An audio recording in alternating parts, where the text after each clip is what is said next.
Sunday night lights on IBB10. Good eve. Oh, we go again. he's playing it. Figure diaries bringing receipts. Billy Wood talking fat from the seats. Lee Pen locked in, no bedtime yet. Goalie Mont on mute, place your bets. Rumors flying, managers stress. Who's signing who, we're not impressed. Non-league smoke, we say it loud. Step by step, we move the crowd. From the dugout straight to your screen. Black and white with the Sussex scene. IB10, don't miss the show. Sunday night, everybody knows. Powered up, let the whistle blow. IB10, live!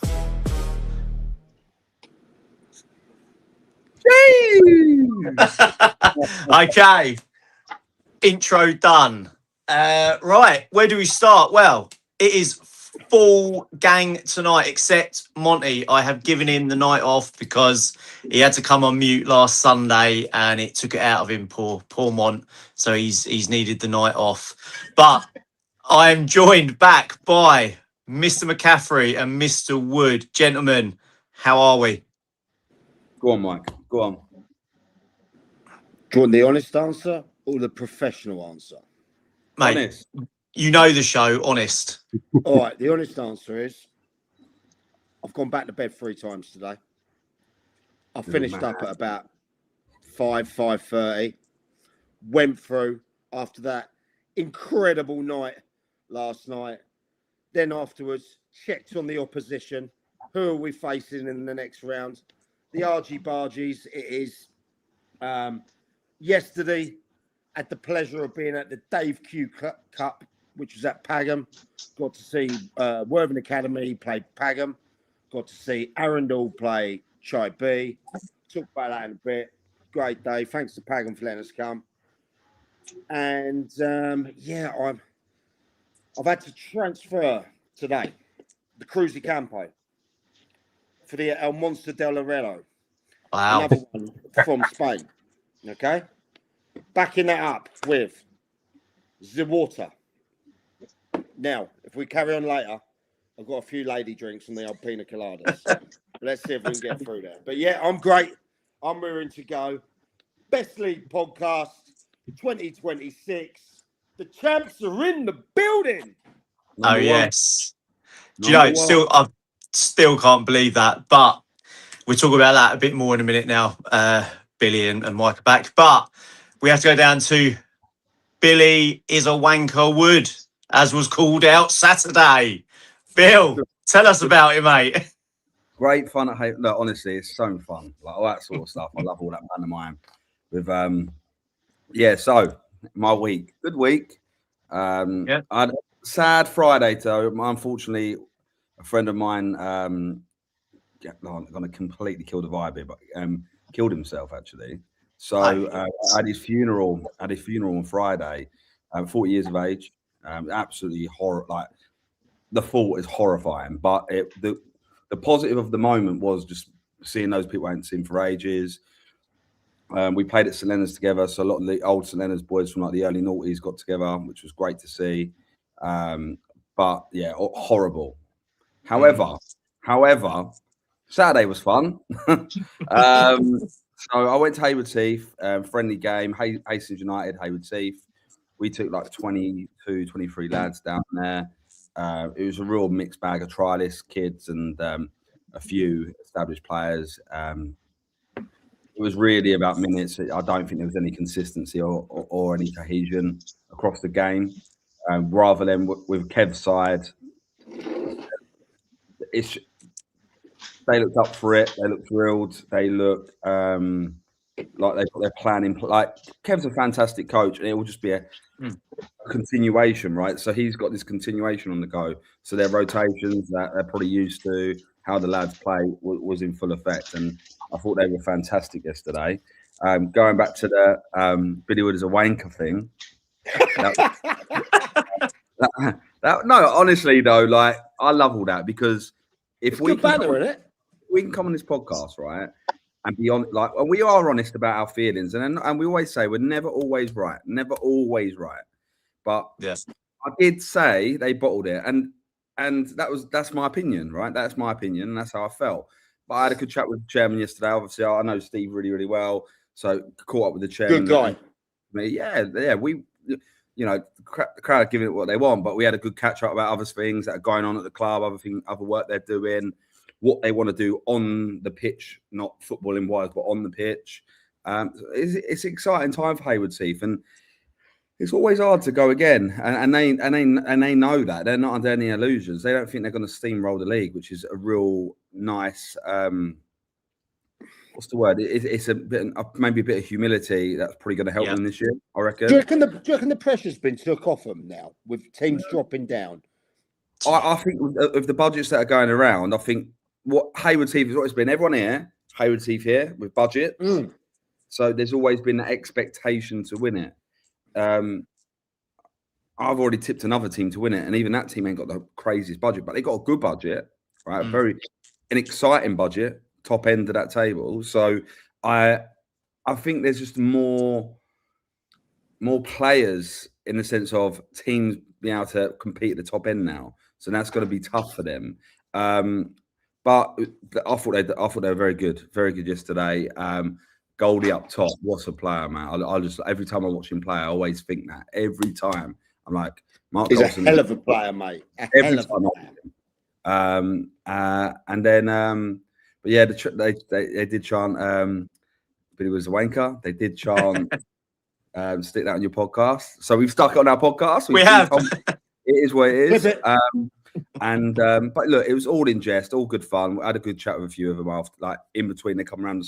A couple of the lads at Hayward Heath come around and say hello. And look, they watch this podcast. They understand this podcast, and it was all pantomime stuff. And I'm never ever gonna not laugh at that, or like people can say what they want. We can have a laugh. We can have a bit of banter. We can take the mic, as long as we keep it there, right? As long as I'm not frightened. Yeah, Paul's been sent off. Saturday, is it? But yeah, it's Bill, go on. How many did you see from last year, roughly, yesterday? What do you mean, player-wise? Hayward Heath. Yeah. Quite a lot. Is there a rumour Chalet's got injured? Oh, he weren't playing yesterday.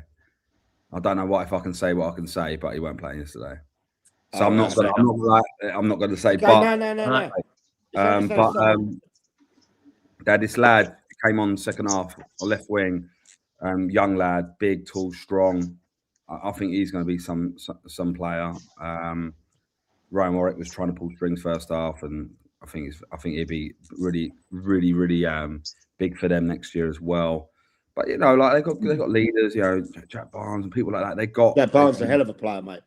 Yeah. I've always said this about Kevin. Even when when we said they bottled the league, I made it very clear every time we talked about Hayward Heath how much I respected their style of play and Kev as a coach, right? So.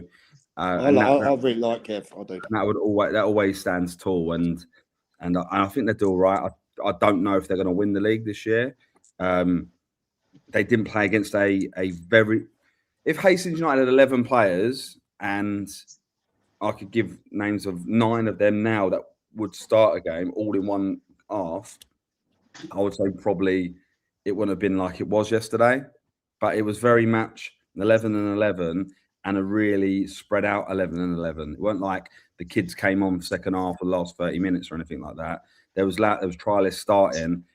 That probably would never ever play a competitive game for Hastings in the first half. And you know, it was a real just a minutes game. And I hate that term. I really hate that term as well. By the way, knowing people say, "Well, it's just minutes this time of the year." Just minutes. I don't really like that. I actually think. Pre-season is about partnerships. That's the thing for me. You learn your partnerships. Who's going to work next to get 2 centre halves? How are they going to work together? How the centre midfielder is going to work? Like right back, right winger, whatever system you're playing. Like how are the partnerships going to play out and try those partnerships? So I don't like that term minutes. I just don't, because what the fuck is that? What does that actually mean? Like. That they're just playing, like, just kicking the ball around for 45 minutes. There's got to be a purpose to everything you do. So, but yeah, apart from that, I've had a great weekend. Like yesterday, oh mate, how much have I battered the World Cup? By the way, I battered it, haven't I? Yeah. Battered it every week. I felt like an absolute fraud last night. fraud, mate, an absolute fraud. So, but yeah, I went to somewhere in Hastings, a venue I used to own in Old Town. Went there, was quite nice to see the new owners, and yeah, they gave us a table. They let you back in then, mate. Mate, I'm the godfather of the black box. Don't get your own, like, you know. Says it in the name, black box. Bill's black box. Created it. It's my creation. But yeah, it's really nice to see the owners, and it was packed for them. And I know how hard it is to run a live venue. So for them to have a packed house and run out of beer right by the end, like running around to me, like going, Bill, do you know anyone I can get an extra couple of kegs from? I was like, what, at this time, an England game, no one's giving their beer away. No one, right? But we managed to help them out, and then they were fine. But it was good to see them having a good one. There's already some hate coming in, Bill.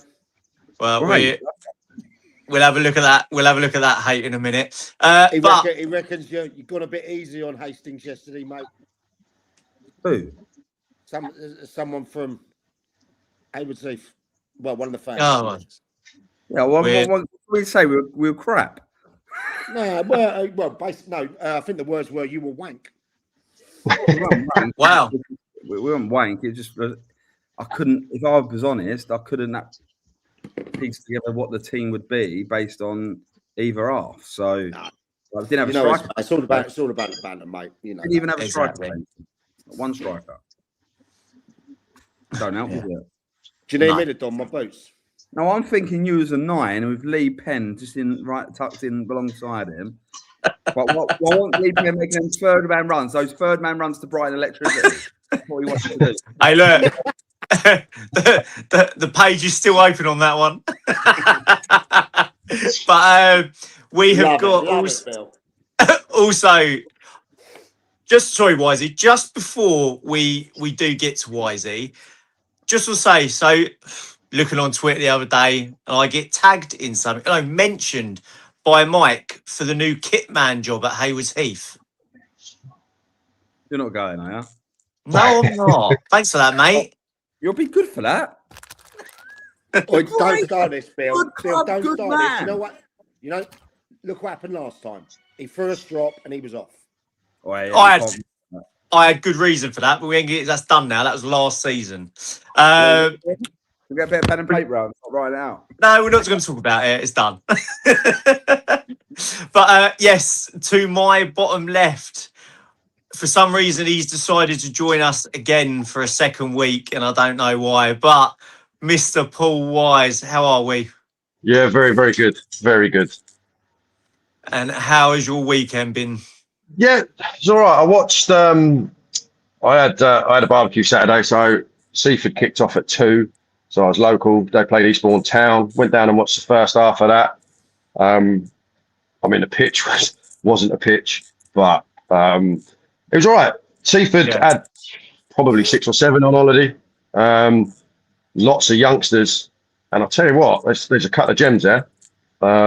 Eastbourne Town first half, I think he played a lot of his youngsters and a couple of trialists, and second half a few of the bigger boys. But no, they done well. It was nice to get back down the Crouch, have a little wander about. But yeah, no, I think Darts and Pooley, there was a couple of the young lads that I was really impressed with, which is good. The under-18s have been, the last 2 or 3 years, have been one of the big focuses of the club. Yeah, they ditched the 23s and went with the mid-Sussex side, and all the 18s played in that. So from 16, they've been playing against men, and I think that's helped them. So no, that was good. Is that the first time you've been back, lad? I went back. It's the first time I've been back there sober. I went back there. We had a Friday night. I went down and watched a Friday night game towards the end of the season, Seaford Newhaven, and after about 20 minutes, I was absolutely shit-faced. So that's the first time I remember going back there. Yeah. Monty's not been sacked, but also I'm gonna go completely off script here. If Monty's watching, right? He is. He needs to, like, I know we said about giving him the week off. Sorry, Mont. Like, you can't watch. I don't watch when I'm not on, right? Because I'm busy doing something. If you're watching, you get your ass on here. You know what I mean? Let's be honest. That's true. It's very true. So, Monty, you've got 5 minutes to either get back on the podcast, or you're sacked. To be fair, I drafted Monty in because you was taking the Hulk Hogan role. I was, yeah. That's why to get the wise man in as well. Monty, I'll send you a link. Get yourself back in the mansion. Tell the butler to go and sort it out. And we'll have all of us on it. Monty, 10 minutes, Monty. You got 10 minutes, Monty. Go and tell your butler on the estate to get your chair and your gown ready. I'm sending you a link. Well, Right. no, good to hear, Wisey. I had a quite nice, relaxing weekend. No football for me. The better half took me away for the night to Oxford for part of my birthday present, so that was nice. And went to Clarkson's pub, the Farmer's Dog, and had a drink in the beautiful garden and looking out at the view. So it was very nice. And then it's just been a relaxing Sunday for me. And by the way, congrats, Ryan. He got married yesterday. So Yeah. Cheers that none of us got invited, right? But thanks, mate. yeah, I know. Unbelievable. That was not even to the evening. Shocking. Unbelievable. You would have been live streaming it, Mike, within 10 minutes.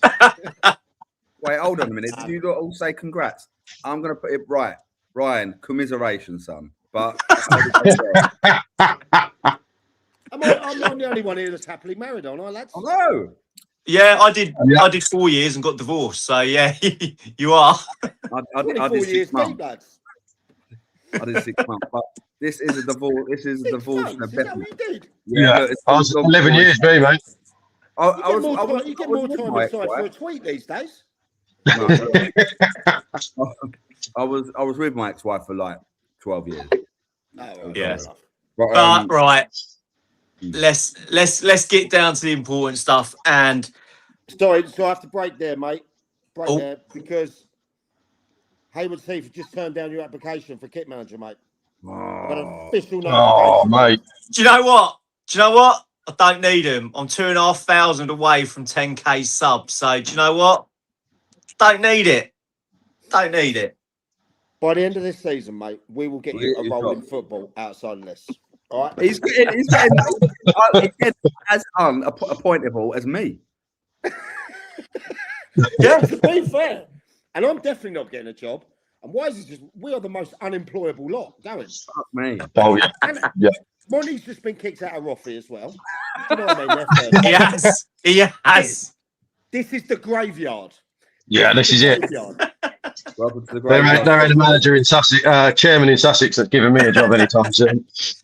But look, at the end of the day, boys, we can hold our heads high and go, we're award winning. So, you know, what are they going to They do? are. Right. And just as you Uh, say that, Exactly. Lee, sorry, obviously I wasn't on last week. I just want to mention that because obviously I was doing the stream at Peacehaven for the Dugout Diaries Vets Cup, which Milo played Peacehaven. People like Low Edwards were there, Jay Levette, Buddy, Scott Packer, people like that.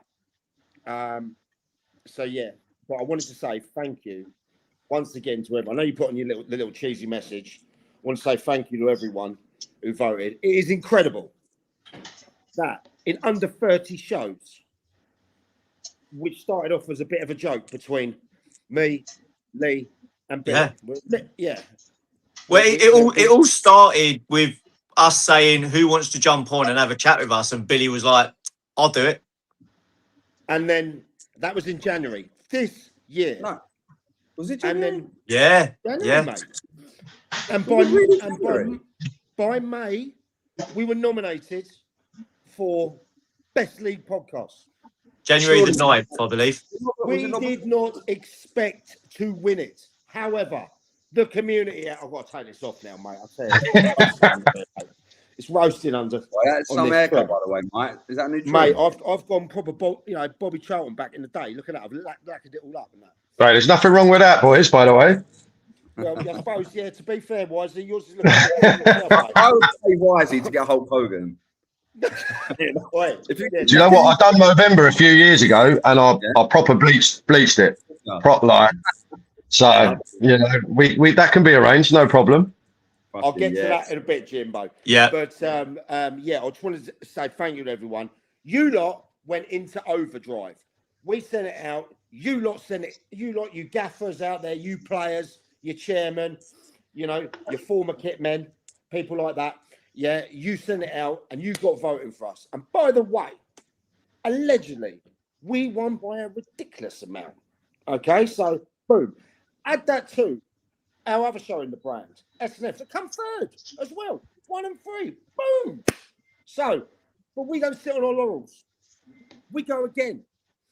We have retired from the awards game. 1 and 1. Bit like my Step 6 record, eh, Bill? Yeah. Played 2 and 2.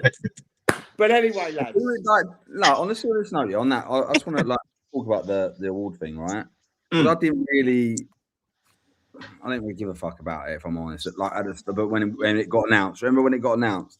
It's Yeah, like, you were like, oh, right, it's over my head. No, I just more so like, because I see us a bit of a niche, right? With Sussex football, we talk about all the different leagues. I know our focus seems to lean towards the Southern Combination, probably because it's the most kind of condensed Sussex teams in one good league. Do you know what I mean? So you look at it and you think, like, who actually listens to us? And obviously, I know we get good numbers, like 3,000 consistently, live, and that's live viewers. That's not like people. That's not unique. That's live. Yeah, that's live. Yeah. So you kind of go, oh, well, whatever happens. Who's going to click on the link to vote for you, sort of thing? But you're right. Like, it was crazy. And there was another pod who I won't mention, and it wasn't the other one that was spamming to try and win that. By the way, they were spamming them. I bet that was NL chat, wasn't it? I'm not saying who it was, but they were spamming. To the point you know what that I did, didn't you? What? I sent in Dougie, mate, to block them. I sent in my bot to defeat their bot on the online wars, like that. We're on the online wars now. So like Dougie done us a solid. But now on a serious note, like, it is a bit of a kind of, it confirms why we do this. Like, even like the live show, when we put that up, I was like, oh my god, how embarrassing! Like that, and people would probably think I'm the other way about on it, like, because I am so like vocal, whatever. But I was like, oh, how fucking embarrassing is this going to be? And then it sold out. And it's such a good night, and it was such a good laugh, and it was so much fun that I just think we are creating a good vibe around league football. And look, we're going to ruffle feathers. We're going to upset people. I know I upset someone massively 2 weeks ago, and I don't give a fuck. Like, I didn't do it with any heat or like venom. I've done it because that's what I said is what I believe, right? So, like, we're going to upset people in that way. And if we ever, by the way, if you're ever upset, if I ever upset anyone, don't call Mike. Just message me and tell me. Like you don't come on the show. Yeah, come on the show. Do you remember when Mo did it? Yeah. He got straight up, didn't he? Yeah. But like, I'll be honest. Look, I'm sure you boys know, and you boys didn't know me before you know me, right? So perception versus actual reality is, if someone messages me, texts me, calls me, or sends me a tweet, whatever, I'll get back to them pretty quickly and have a chat with whoever about football. And it doesn't mean I'm right. In fact, I like listening to other people's opinions because it broadens my spectrum on the whole kind of the game, right? So just like, understand, we're number one award winning, not because we're right, but because we have an opinion. That's it. That is spot on. So yeah, I couldn't have said that better, Bill. Now, before we actually get into the show, the club have said to me, and that's it, can we announce a player for them at 9 o'clock tonight? That club is Midas. Okay. Well, why not? We've announced managers. We've announced fucking water. We've announced a fucking app. We've announced Dougie. What was that? Mate, you need to take a hydration break, all right? Oi, you buying that or just window shopping? Dugout 90, mate. Keep the lads hydrated. Buy a cat. Mate. Sorry, mate. That was a great feed from me, and I didn't even do it on purpose. I know. So at 9 o'clock, we're going to announce Midas' new signing. Look, it's probably the most unkept secret over this weekend in the league. But I want to thank Tom, the chairman, Connor, and that they gave us the chance to do this. If any clubs want to do that and put it out before they put it out, we'd love that. Do you know what I mean? It just goes to show that clubs do support that. So at 9 o'clock, we're going to drop a video. Exactly. But Right. let's talk about Oh, hang on, transfers. Oh, is he here? He's in. Billy Sorry, Sutherland. Mon, you ain't got your night off now, mate. Oh, no. I was enjoying it too much.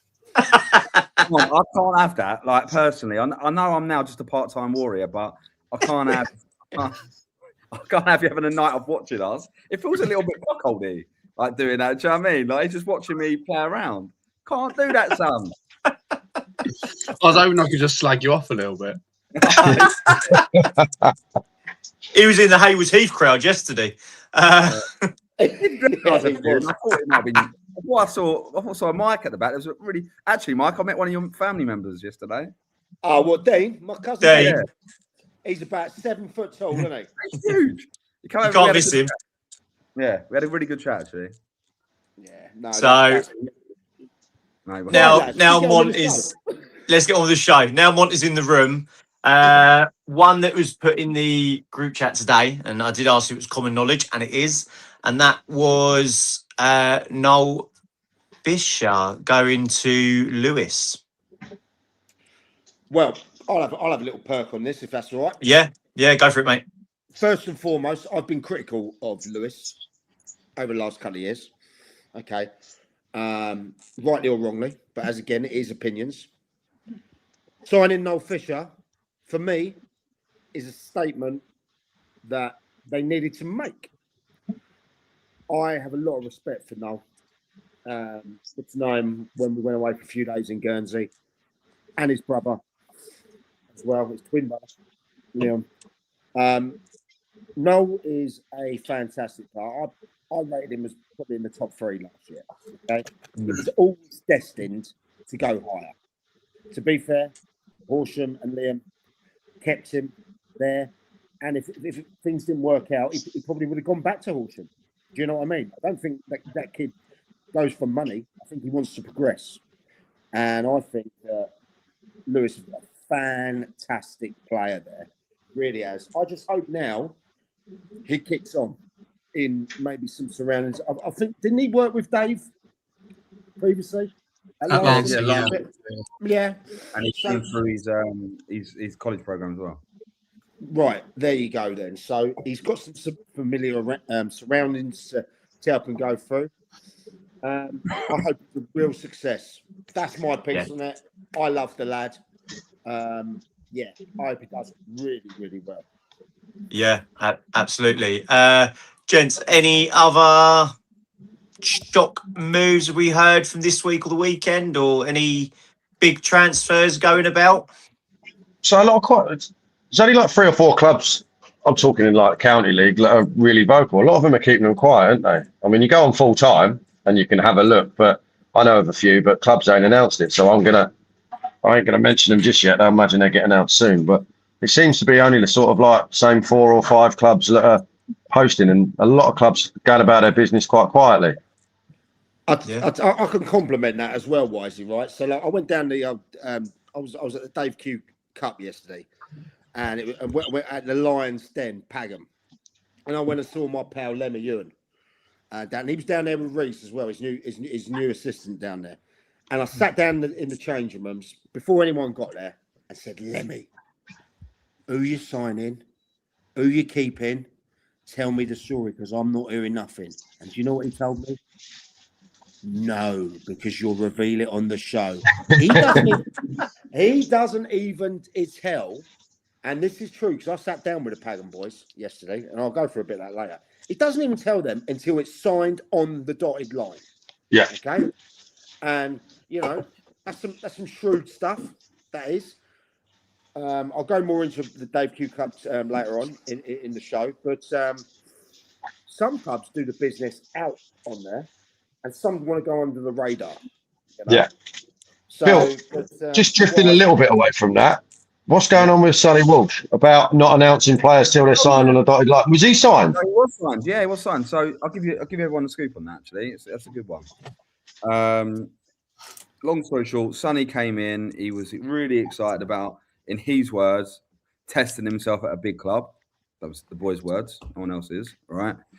And then he kind of U-turned. Unfortunately, work and other things proved the problem. Travelling from Eastbourne to Hastings was too long, and decided that he wanted to stay at Eastbourne Town. They obviously had to put in a 7-day letter. He was a registered player. However, the manager was like, look, full due respect, I'm not banking on one lad to change our fortunes. Like, just release him. Yeah, I was just sort of wondering if it had just been announced, because you see that quite a lot. Obviously, Hastings. No, he was. He done all the paperwork. He was a registered Ishman League player. It's all done. Yeah. It to the point, it's like, well, you can't really do that because you're kind of registered. So like, yeah, don't work like that. But yeah, he was a registered player. Like anyone that's been announced is registered at Hastings. Right. Or if they're announced before the date of whatever, like, for example, announced in June, wherever it was, however works out, they'd probably have signed a contract. So yeah, like contracted players, you can do that whenever you want. You know, the Ishman League registration forms is a kind of different thing. If you're under contract, it kind of goes hand in hand. But yeah, Sonny was a registered Hastings United player, but it's no biggie. It is what it is. It would have been great to give him an opportunity. It would have been great for him to kind of break through. But at the same time, if he can go and do that at Eastbourne Town, fantastic for him. Whether he will is another thing, I think. I think he will. I think he's a really, really good player. I think he's what is he, 20, 21 maybe now? I think he's a little younger than 19, I think he is. Yeah. You know, I know a lot of people a lot of Hastings supporters after he was announced at Town sort of said that his sort of goal return wasn't prolific, but I think he will be a goal scorer. He will be. Yeah. And that's why I was kind of like keen to get him in the door, because I saw him as a local lad who can run in behind, big, he's strong, he's raw, and look, his goal return. If you look at his appearances, he comes off the bench a lot as well. Yeah. So like, it's really hard to make a difference. But by Christmas last year, it wasn't a massive return of goals. But he was Eastbourne Town's top goal scorer at Christmas. He was. Really? So at Christmas he was. Yeah. So look, like I say, I'm not sitting here like, there's nothing bitter about it. It was a bit weird, if I'm honest. It was even before a ball got kicked in pre-season, so it was a little bit weird. But they were both announcing. It was announced for both clubs in the same week, wasn't it? No, a little bit longer than that. It was a little. Was it a little bit longer? About 3 weeks, whatever. But it was just a bit of a weird one. But again, you know, I think, look, young lads probably aren't as patient and probably listen to a lot of what they're kind of fed and told. And I think we're trying to be we're not at Hastings, whilst we have got a longer term project with the club in the ground, and we're being really like transparent about where we're at with that and how we want to build and how we want to bring success back to Hastings.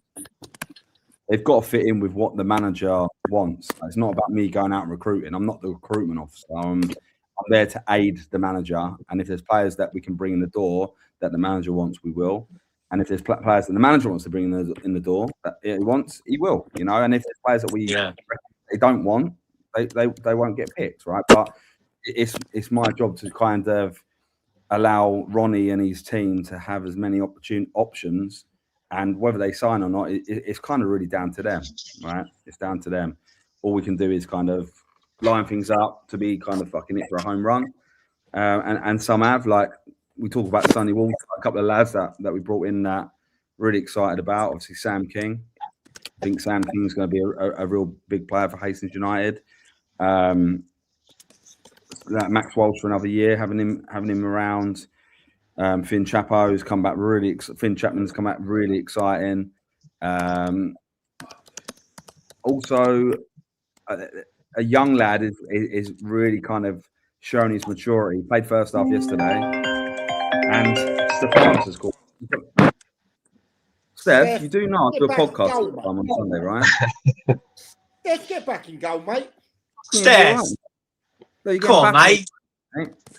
You're meant to be in this league. You're meant to understand Sussex football. Unbelievable. All right, you're banned. See you later.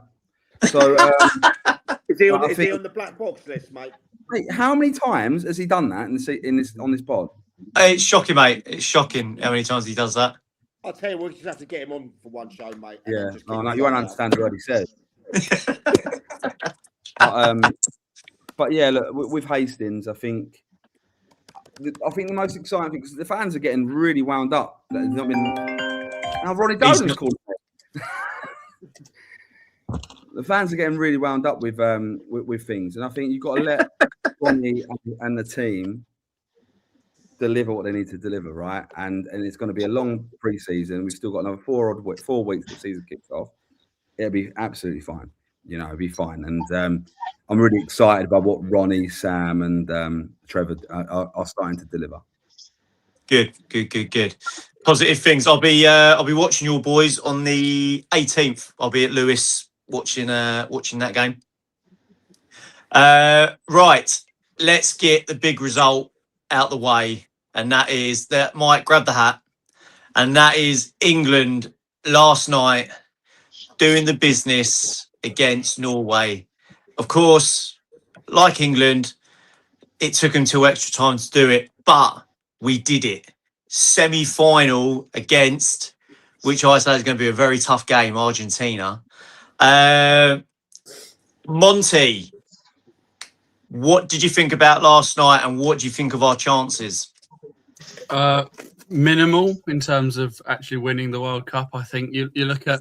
Hang on a minute. Look, I don't want to bring you back onto the show on your day off, and you just bring everyone's vibe down. All right?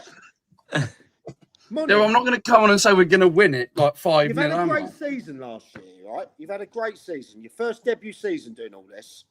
You go and win the award, and you think you can have a day off here and there. And didn't we all pick Mexico last week? Didn't we, the three of us that were on? So, yes. So, Mon, let's hear your opinion, mate. Don't listen to Mr. Hangover over there. Yeah, I'll do a lay and I'll storm off in a minute. But exactly. Sorry, lads. Yeah, I mean, I think overall winning it, I don't see us having a massive chance, because you look at the other 3 countries that are still in it, and they're just probably playing better than we are. Yeah. But last night, I was in absolute pieces watching it.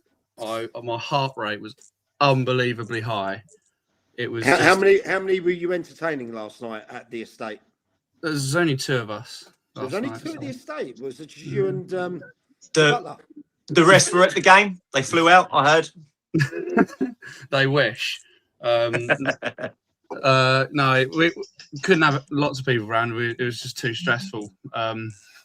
It was too noisy as well. We're not quiet whilst watching. There's lots of expletives we used in moments. But Monty, how did you communicate though? Because you were obviously in one wing, and the other person's in the other. Did you have to call for the telecom?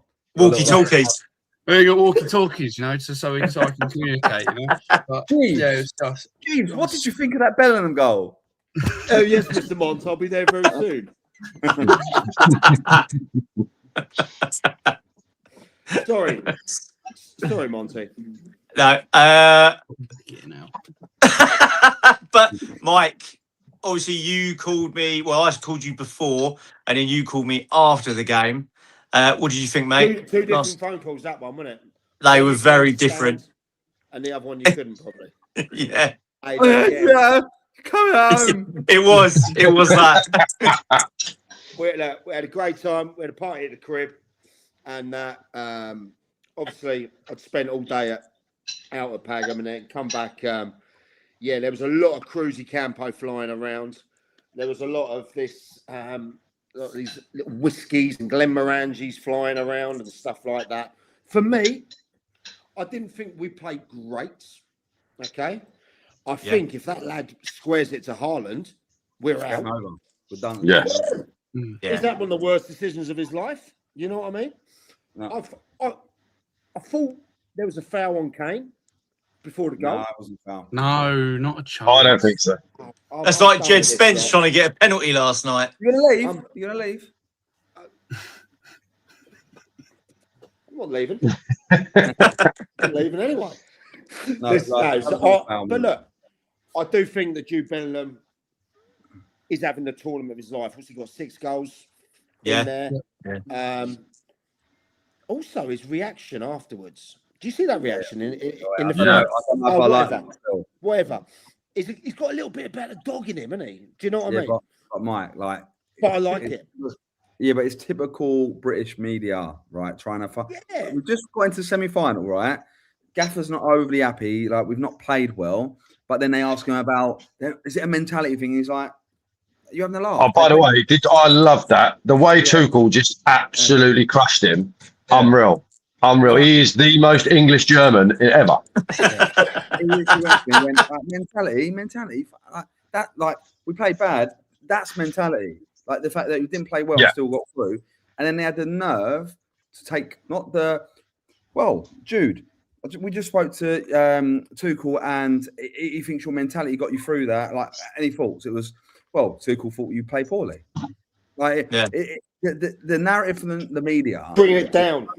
It's so clickbaity, and it's always negative about England, right? And all that's led to is a moment. Jude in probably he's fucking adrenaline's through the roof. He's just bagged 2 goals in the quarterfinal. He literally is the talisman, and he's now gone. Well, he didn't have to go out and play in it, did he? Like, yeah. Why is he like? I know how I would feel if one of my players went and done that in an interview. Yeah. Do you know what though? He's just scored 2 goals in a World Cup quarterfinal, and he wasn't asked about that at all. He's probably, his adrenaline would have been through the roof. He's just had like the whole stadium singing his name. His adrenaline's going to be pumping. He won't even remember what he said, other than the fact that it's on every social media platform and whatnot. I don't think that's a story out of nothing. It wouldn't bother me if one of my players could absolutely slag me off for 6 days a week if he does the business on a Saturday or whatever. Don't matter. Like, I just think I was actually quite critical of Bellingham before the World Cup started, and I didn't think that he was a team player. Mate, it's made me look a bit stupid because he's unreal, isn't he? Like, he's just. I don't know about you. I think that we look like a late 90s, early 2000s German side in a major tournament. We ain't played very well. We ain't played well once yet, and yet we're in the semis. I think as well we rely on Jude and Kane too much. No, I disagree with that. I disagree. All the best. Every team that's won the World Cup has generally got a couple of best players in the world. Whether you look at Brazil with Ronaldo, Ronaldinho, then you had the RGs with Messi and like Di Maria. I think to win the World Cup or to even get to the semi, other than that freak Spain side, every player was a world beater. They always rely on their best players. I still don't think we're going to win it. I think we're going to get beat every game. But so I'm just going to keep sticking to that, and you never know. But I just think it's very workmanlike. I'm enjoying it. Do you know? Yeah, I don't know if he has been. Like, I don't know on report. I've not really looked at reports, but I didn't hear much after the game. It was all the Jude Bellingham show. It's all about Jude Bellingham last night because he got the 2 goals, right? I said to someone the other day, I said, nah, fucking, he ain't worth that money. He's going to go to Man City on, yeah. But Elliot Anderson was it's class, wasn't he? Phenomenal last night. He was phenomenal. And great. The first time I've gone, because I thought, he's a decent player. He's all right. But I've kind of been a little bit like, really, that sort of money, 100 million plus for a 5-yard, 10-yard passing player. But the miles just the mileage he got out of his legs last night, the positions he was picking up in possession, out of So you think it looked better when Rice went off? Yeah, he had to step up. He had to step up even more. Because I don't think they complement each other very well, them two. No, I think Declan is more like, look, Declan Rice is the better player, I think. Like, 100%. Right? But what it is with Declan Rice off the pitch, it allowed Anderson to take a little bit more of those responsibilities up. And look, if he has to go and play as that kind of, with Declan Rice in the team, he has to go and play as that kind of enforcer and just deal with stuff, then fine. If it and it has helped England. But last night you saw his true range of class, and I thought, fuck me, I don't know if the Man City's done, but if they've got that done, it could be done. I think. Sign seal. It could be an absolute. He could change it for Man City next year. I'll tell you another thing. The amount of criticism Tuchel got for not taking Trent, Jed Spence, Trent couldn't have done what he done last night. Fair, you know, everyone slated it when he was got selected to go to the World Cup. How good was he? He I thought he had was his, absolutely unreal last night. he had his moments, but there's one winger that I don't care of what people say, but I don't think he should be there, and that is Madawaki. Yeah, I don't know what he He's offered. awful. I'm sorry, but he didn't have a great season for Arsenal. Was it 2 assists, 1 goal all season? No, When, surely. when he did play, it wasn't high numbers. I know that. I thought he took him to be an impact sub. He's not. Like, similar what he, you know, he's done in the Premier League. But What's he done this season, Mont? 43 games, 8 goals, 3 assists. All right, take it Well, back.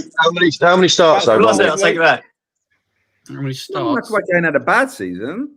He started quite a lot throughout the middle of the season when Saka was injured, obviously. Yeah. Look, he's your poor man Saka, right? And I think if Saka's Very fit, poor. like, flying fit, he's the one. But then I like Noni, but I actually prefer Jared Bowen. I would probably take him Jared Bowen personally. No. All day long. All day. I like Bowen. Yeah, I can see that. I can see that. I just think Jed Spence has had a bit of a lot of grief towards the last sort of month of the Premier League season. Then when he got taken, and even in the start of the World Cup, I mean, the Congo goal he got slated for, like it weren't his fault. Madawaki was standing up on the halfway line, and I just think the way Madawaki. Yeah, I think the way he played last night to come on. What did he change? 3 of the back 4 by the 60th minute, moving them around. Yeah. You know, and to come on as a right back and go and play left back when your team's under the cosh, and I think he was unreal. Hopefully he gets to start. I don't think he's starting though, will he? He'll probably if won't. Reece James is fit Well, now, and Nico Riley. O'Reilly left back, and then is James fit? Is he? He just come delivered back about from 3 injury. or 4 crosses last night, didn't he, James, when he come on? Yeah. And barely any of them beat the first couple I of thought defenders. James Nor did was Rice's shit. either. No, Like, I mean, like, all the deliveries were poor last night. Apart from That's what I think with Rice. His hamstring still ain't right, because the way he was delivering it, he weren't. Normally with Arsenal, he drills him in, doesn't he? There's no. He was just almost trying to chip him in. He wasn't striking through the ball. I don't think his hamstring's right. so where do we think Wednesday's going? And by the way, whilst everyone's on there, there'll be no SNLF show on Wednesday for the obvious reason. But how do we think it's going Wednesday? England will have to win by 2 or 3 goals, because I think the decisions Messi and Argentina have been getting, if it's a tight game, I've got a feeling the Argies will be getting a penalty, so England are going to have to. They're going to have to have a significant lead. But the Argies look good at the start, but they've got progressively worse, haven't they? Do you think? Yeah. They're beatable. They're beatable. Like, and they'll be saying the same about England. They're beatable, right? Because I think it's going to be Argentina won't sit back, and I think that'll suit us. But then we could get exposed to that as well. So I've got a feeling it's either going to be either team's going to whitewash each other. Like, it's going to be bang, bang, bang, 3-0. Like, Argentina could blow us away in 30 minutes, or we might be able to blow them away in 30 minutes. Or it's going to be one of those things where it's like 1-1, 2-1, 2-2, 3. Yeah. It's going to be like a 7-goal thriller. That's why I think it's either going to be an absolute blasting. No, like who did it to England? I can't remember what game it was. Was it France did to us in the World Cup? So somewhere we just got absolutely blasted out in the first 30 minutes. The game was done. I can't remember what it was. We might have got 1 back or 2 back, but No, that weren't not Germany. All those The Germany game. it might have been Germany. Yeah, but not like the one where Lampard's ball went over the line. yeah, there you go. Yeah, where you get blasted off the plaque. Yeah, Absolutely. blasted off the plaque, and then you can't. Monty was about 3. I was only 4, yeah. But That's my fear of it. Yeah, that's my fear. I just think it'll be mad if Spain win it. The only team that they didn't beat in the World Cup would be Cape Verde. Spain won't win it. No stress, France. Cape Verde. I've just been there. Look, Spain have got better and better and better. France, I don't know. I think whoever wins that one's got to be the favourites of the other semi, isn't they? That's France is the only team that What worries is me. the semi France? It's France, Spain. France, that's Argentina. France only won. And I'll tell you a little weird thing about it. I've been watching. Do you notice last night how England worked for that first 22 minutes? Press, up. Yeah. Then the hydration break, bang. Yeah. Messed it all up. Changed. Kills it, doesn't it? You know what I mean? That is something that I don't think that is really helping teams. You know? No. Well, actually, on that note, can I just bring up another point? I've just quickly regarding breaks and things like that. A new ref rule that's come in that fucking blew my mind yesterday. Blew my mind. Not the one that was on the England game. Right. So if you get injured, yeah, and you get treatment, Yeah. you come off, you have to be off the pitch for no less than 1 minute. No less. No less. So even if you're ready to come on, say you're under the cosh or whatever. Say, for example, let's just say you've gone up to fucking head the ball out, like to clear a ball, and a player's fucking clattered into you. You've gone down, you smashed your head, and you bleed you smashed your head and you're down, injured, and you actually need physio, yeah, or you've had a crunching tackle getting rid of a ball, and you've got to come off and get treatment, and you've got treatment on the pitch. You've got to come off. Your team are reduced to 10 men for at least a minute. At least a minute. Yep. So, like, imagine that. Like in the 89th, imagine this, Wisey. Like in the 89th minute, your centre half gets to the ball first, and the striker fucking goes straight through him for a foul. He's now off the pitch. The striker's on the pitch. He's got booked. He's still on the pitch. The centre half goes off injured. Yeah, off because he's had treatment. He's got to stand and wait to get on the pitch. He's gagging to get on. You've lumped the ball forward. It's come straight back up. That striker's got the end of it. Bang one in the back of the net because he's got a bit of space. Because you ain't got organised in time.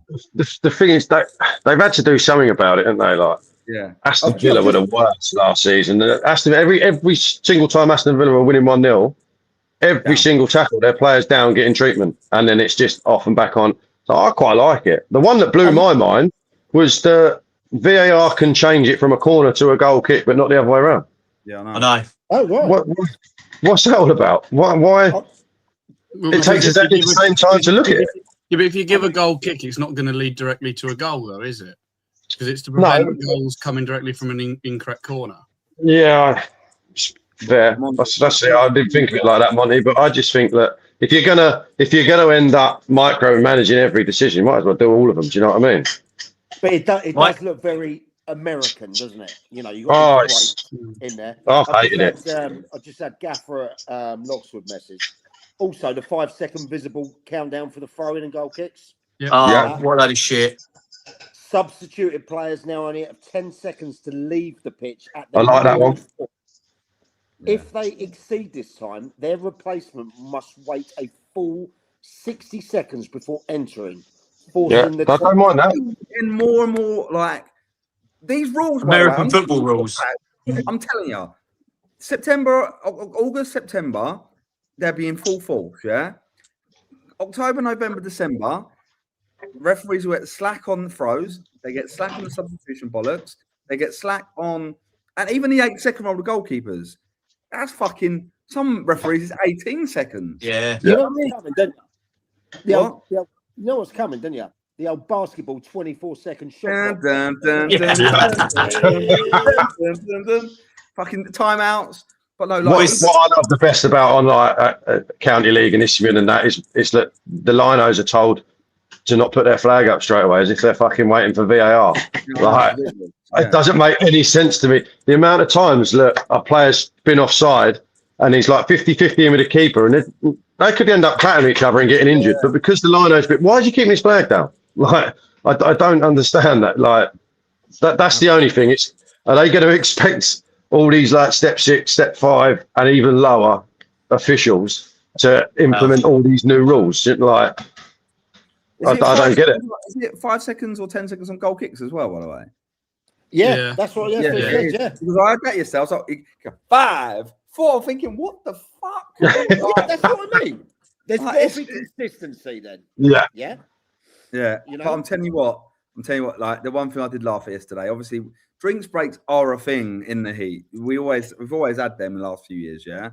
When all the lads went for a drinks break halfway through the half, Haywards Heath fans were booing it. It was brilliant. They were like, and I like that because that's what they're all doing out in the States. Yeah, it's funny. So So, all right, then, lads. Because the next 5 minutes we just go through what we think's going to go, and if we don't think England, I want a prediction from each of you. Then at 9 o'clock we're going to announce this. Then for everyone listening at home, we're going to then deep dive into the SCFL Prem first games of the season. Fixtures got released, and there is some blockbuster to what I call the box office league around here, the SCFL Prem. Okay, so I mean, before we get on to that and Midhurst's big signing, can I have a prediction, please? Montgomery, Watson, Price, the 9th. You won't like mine, will you, though? Because I'm going to be negative. Go on. Right. First, I want to know how the Argentina game, so the France and Spain game's going. So, France and Spain game, I see France winning 2-1. I think it'll be a cracking game, by the way. It'll be a great game. Lots of chances, but I think the quality of both teams' goalkeepers will keep it to 2-1. I think England, Argentina. I agree with what Billy said. I reckon it will be a high scoring affair. It'll be. I reckon it could. I see a 4-2 Argentina. To be honest. Are you Scottish? No. No? I'm German. Nothing like that Balmoral estate there with your royal links. All right, fair enough. Montgomery. That's a Scottish name, isn't it? Watson Price. It is. Welsh with Price, isn't it? Watson Price. Lee, today you look like you're in a cupboard, mate. What is going on? I just ain't put the light on yet, mate. So It's cost of living crisis, mate. So, cost of living, mate. we ain't got the money that Monty's got for the big 12-bedroom estate. no, that's the guest house he's in today. Look, Well, even for that. So I'm going to go 2-0 France for the first semis. Don't think Don't think Spain will score. No, I just the way France have been playing in their defence this tournament, probably been one of the best out there. And then I think Wednesday it would be 2-2. But I think, as you've seen Argentina this season, they do like a late goal.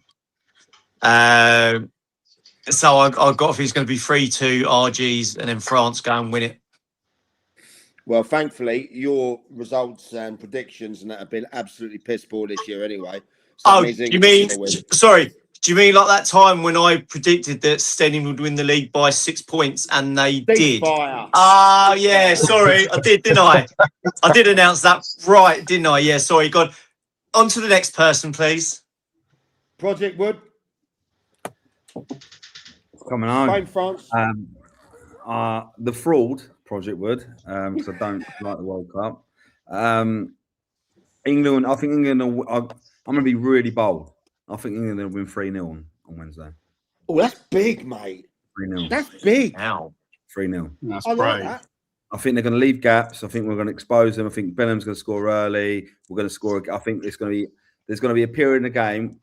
I'm probably fucking miles wrong, right? But I think there'll be a period in the game.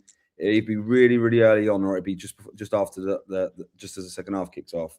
It'd be a 10-15 minute period. Would be a bang, bang, bang, done. Game's done. Just got a feeling. I just got this feeling. France, Spain. I don't know who's going to win out of Spain and France. I think maybe Mbappe might flip the switch, the switch on that, and let's just say France go through. Then it's the final, and after Mbappe get scoring a hat-trick in a World Cup final, taking home the ball but not the cup. He'd be desperate to win the World Cup. But actually, I've got a feeling it's England, because I've not cared. I think this is going to be the year England do it. So I can't look back fondly on the whole tournament. like normally I'm like flagged up the lot, but I think England will win the World Cup. I like that. Paul, 2026? Well, in Turkey, hopefully. Hair transplant. Hopefully, I'm going to be wrong again because I've tipped England. The only game I thought England were going to win was the one we drew. So I'm going to go Argentina and beat us 2-1, and hopefully I'm wrong. And I think Spain are going to edge France. And I think Spain will, whoever England or Argentina, Spain will win the final comfortably, 3-0. Well, okay, fair enough. Well, I'm going for France to beat Spain 3-2 and England to beat Argentina 7-0. Okay? Right. Okay. Yeah. That's Now, Mike, it. Yes, we've mate. got a announcement to make, haven't we? Yeah, thank you to Midas. They've kindly let us announce their signing. Now, there's been a lot of chatter around the leagues about a potential signing. So, Midas, Tom, Chairman, Connor, thank you for this. We're going to put it through now. For the people that don't know, they've done us a little thing. So, here is Midas' new signing.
Well, lads, there was a lot of rumours about Pittman coming. What have we got to say for that? Because this SCFL Prem, the box office league, has just added a box office player. And for Midhurst, who thought they were going under the radar, not anymore, boys. They've got Phil? a striker, mate. They've got a striker who has won League Two, Yeah. Wow. League One, and Championship. Bournemouth legend. Then he went on to Pompey, banged a load of goals in there. I know he's been playing non-league for a bit now, and he's been in and around the Wessex League and Southern Premier and what have you. And I think I don't know if this is correct. I can get pulled up on this, but I think he dual registered Portchester last year. Yeah. Yeah, I might. So, okay. Don't get me wrong, they're not getting prime Pittman. They're not. Yeah, but his experience and his know-how, the value he's going to add, not just on the pitch but around the club, is going to be phenomenal. So big coup for them. I think, can I say my bit before we get on to the boys? I think that's a statement. Okay, that is one hell of a statement. Now, I spoke to the chairman a few days ago about the signing. Blew me away. It absolutely blew me away. I know there's some rumbles about it, but it now shines a light on the club now that are they making moves? Is there a long-term plan in place? Bringing someone of this caliber to our league, which is fantastic, absolutely fantastic. After hearing Tom's plan, now clubs are going to start looking at them, because I also know that they've just announced another one, haven't they? Another player as well as Pitt. Oh, really?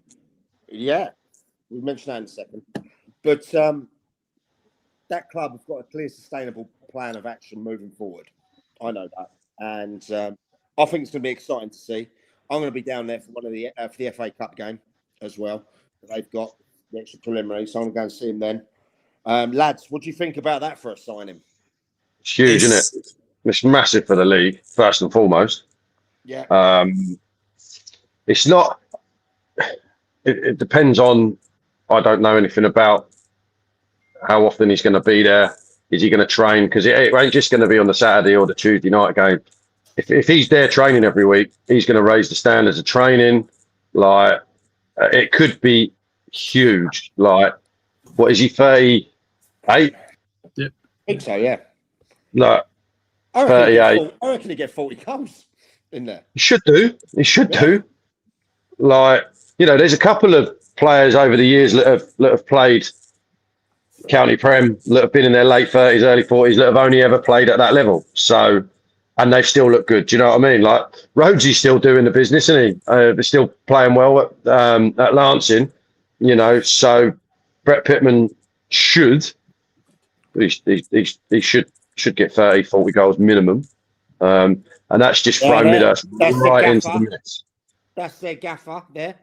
There you go. Every session so far. So that's huge. That means that the standards he's going to raise in training, and also the numbers in training are going to be high, because you're going to want to learn get one time with him. You want to speak to him. You're going to want to learn from him. Yeah. That's massive. Midhurst all of a sudden now are in that. They've got to be in the title picture, aren't they? They have to be. I tell that they have to be in around there. We all know that this is going to be the toughest league to win, I think, in the last decade.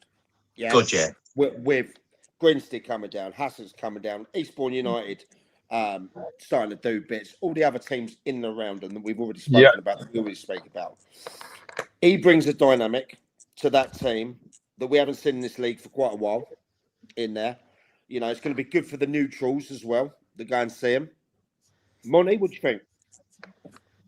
I mean, it's a great signing for Midhurst, and like it's been said, great signing for the league. I mean, he's a player that will bring interest from outside to come and watch games, so it'll hopefully increase attendances, giving bigger income to the clubs in the league. And I think he's going to be a real danger man for them. Bag number of goals, I reckon. And he'll drive them up the league. And if they didn't finish in the top 7 or 8 this season, I'd be surprised. Yeah, I mean, I agree with that. I mean, they've also just announced that. So, hold on a minute. Hold on. If they don't finish in the top 7 or 8, yeah, because of the other teams in the league, because of the quality. You can't be signing Brett Pittman and then expecting to finish 7, 4, 8. You've got to be. I agree. I'm looking at it from the other quality I know is going to be in the league. Yeah, it's correct. Be a really, really hard league to be in. So I wouldn't be surprised to see some big clubs finishing 7th or 8th this season, just because of the sheer quality that there is in the league this season. What I think is 3 or 4 of the clubs that are potentially may or may not be throwing a shitload of money about won't be throwing that same sort of money around after Christmas if they're like there's only 2 teams that go up, right? And a lot of teams are going in top heavy now. Okay, and I can't see you're not going to, unless there's like 3 points from top to 8th, you ain't going to get. By the way, just to let you know, he'd probably be still better than some of the players you signed last year. So definitely will. But look, there ain't going to be some of these players ain't going to be knocking around county league in 7th, 8th. I think that a lot of clubs that are throwing money around, if it looks like they ain't going to get promoted, their budget will be pulled and they'll end up with you've seen it so many times, haven't you? So many times. Oh yeah. But and also it comes to a point where some of these lads go and some of the lads go and sign that level, right? And they get paid good money, whatever, and then they kind of think, oh fuck's sake, like. Can you go and do it on a cold Tuesday night at Little Common? Do you know what I mean? Like, he would never have been at somewhere like that before, is he? There'd be a mid-table side. Yeah, exactly. There'd be a mid-table side though, the league above. They'll go, John, we'll match your money. Come like, and they might go, oh, better facilities, but like, I'm not talking about Brett Pittman, by the way. I'm talking about across the league, right? Players will be like doing half all right at, let's just say, Grinstead or Hayward, whatever. Some players will get cherry picked off. You're not, because you've signed now, you're going to be stuck at that club for the rest of the season. You ain't got ball and chain wrapped around you. Let's be honest. All the players that have dropped down to sign for all of these clubs, they haven't dropped down the leagues for the project, have they? No, they haven't. A lot of them have dropped down because they're getting a few quid. Nothing wrong with that. Absolutely nothing wrong with that. I've got no issue with that. But you know, some people, you know, a player that's dropped down from step 3 to go and play for East Grinstead, for example, it ain't his fucking dream to go and play for East Grinstead. He's getting weighed in a few quid. So, you know, if East Grinstead are 8th, 7th, and then you know, a step 2 or a step 3 side come in for them, they're going to go. So, like, I think you're right in saying it's going to be the tightest and toughest league to win. I think that by December, January, 2 or 3 of those clubs, none of it's sustainable. What was the biggest average attendance last season? 200-300 at £8 a pop. Yeah. If you take Guernsey out of it, yeah. Yeah. So there isn't one of those.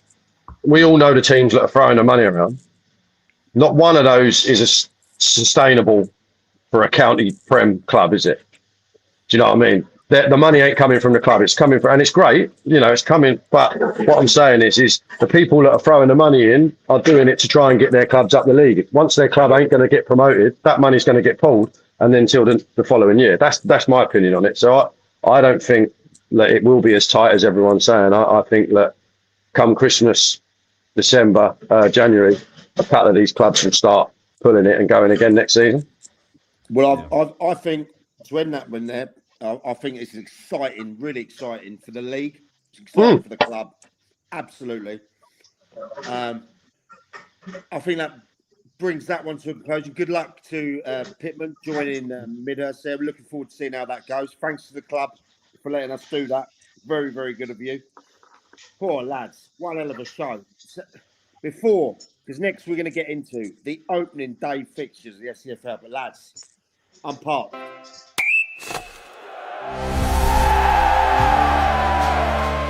Dugout 90. Buy a can. Support your club.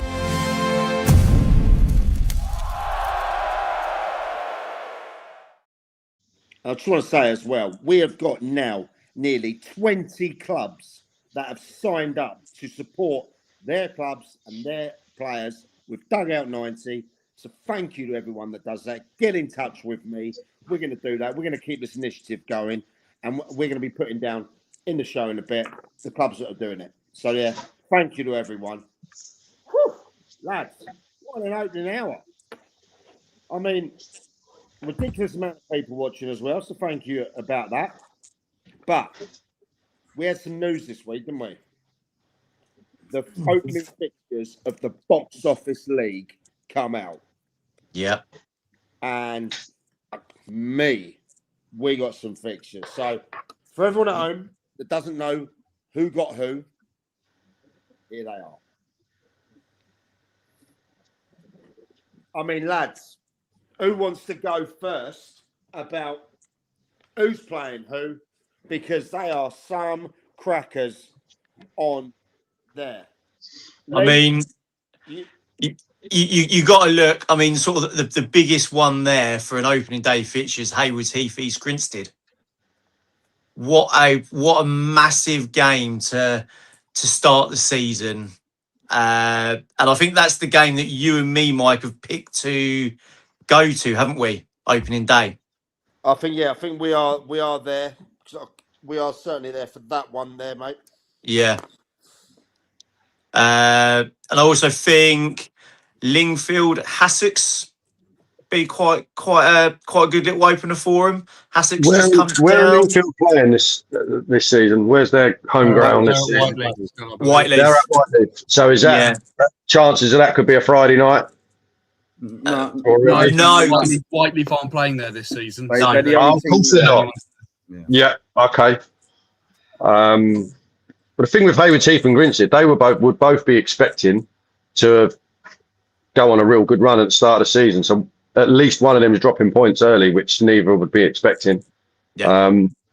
Grinstead have got a tough one on the Tuesday as well, haven't they? They got Guernsey on Tuesday. They've got to go to Guernsey. Yeah, they're home to Guernsey on the They're home to Guernsey. Do you know what I mean? Like they could play 2 no points.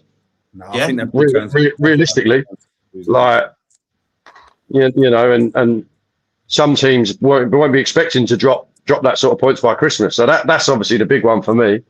Roffey, I'll be excited to see what Roffey are going to look like. They're sort of one of my favourites to be in and around it. And Vardinians as well. They're quietly going about their business. Now they're playing at Peacehaven on that nice pitch. So then BYM will be a good one. Do you have to, just before we go to anyone else, do you have to throw Forest Row in there as well? Because they've sort of assembled the, like Mike said, the Avengers, haven't they? With the players they've been bringing in. Yeah. Who's that, Lisa? Forest Row. Yeah, look, I know Ian's gone about his business in there in a quiet way. He really has. You know, we had a chat with him the other day, didn't we? When he was down at Sussex FA headquarters at Culver Road for the Lancing game. And what with his coaching network that he's already got, and his one-to-one coaching that he does, which is fantastic, by the way. And thank you for the mention the other day, Ian. He's picked up some lads out there that I didn't think they could get as well. Yeah. But that's not just them, is it? Everyone seems to be doing it. Lingfield are doing it. YM are picking up some there. You know, Eastbourne United. Everyone's talking. I know Billy's a big fan of that. Bill, you say, didn't you, about Eastbourne? Yeah. About them, you know. Yeah. What a setup they've got down at the Oval now, by the way. It's amazing down there. Like, but Mate, when I played there, fuck me, if the ball went out for a goal kick, it'd end up in Princess Park. Yeah. Like, when it was the old Oval, that's an unbelievable setup. That's ready to go right up the leagues. And United, the last couple of years, they've sort of made their biggest signing sort of October, November time.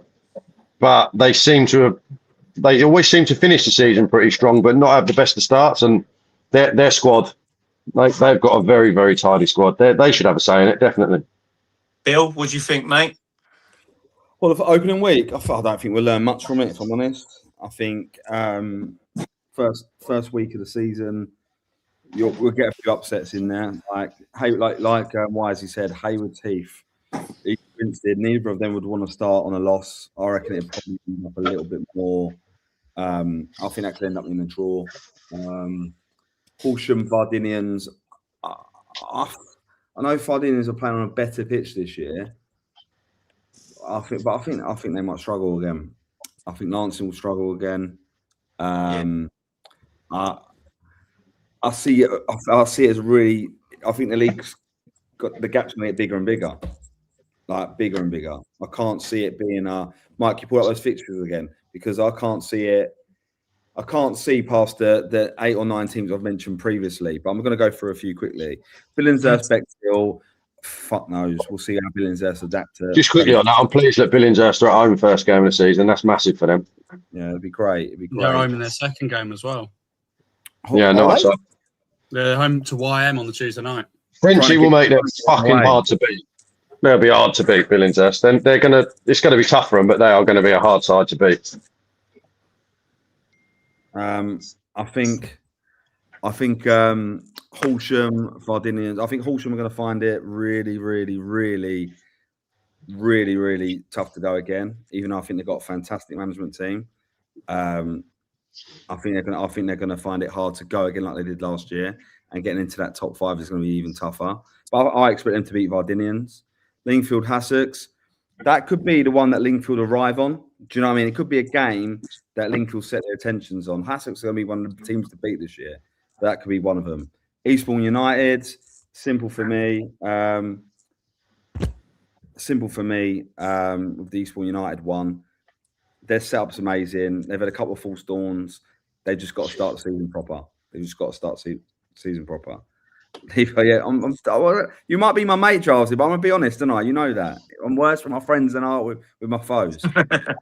Guernsey will naturally, because of the away advantage, be up there.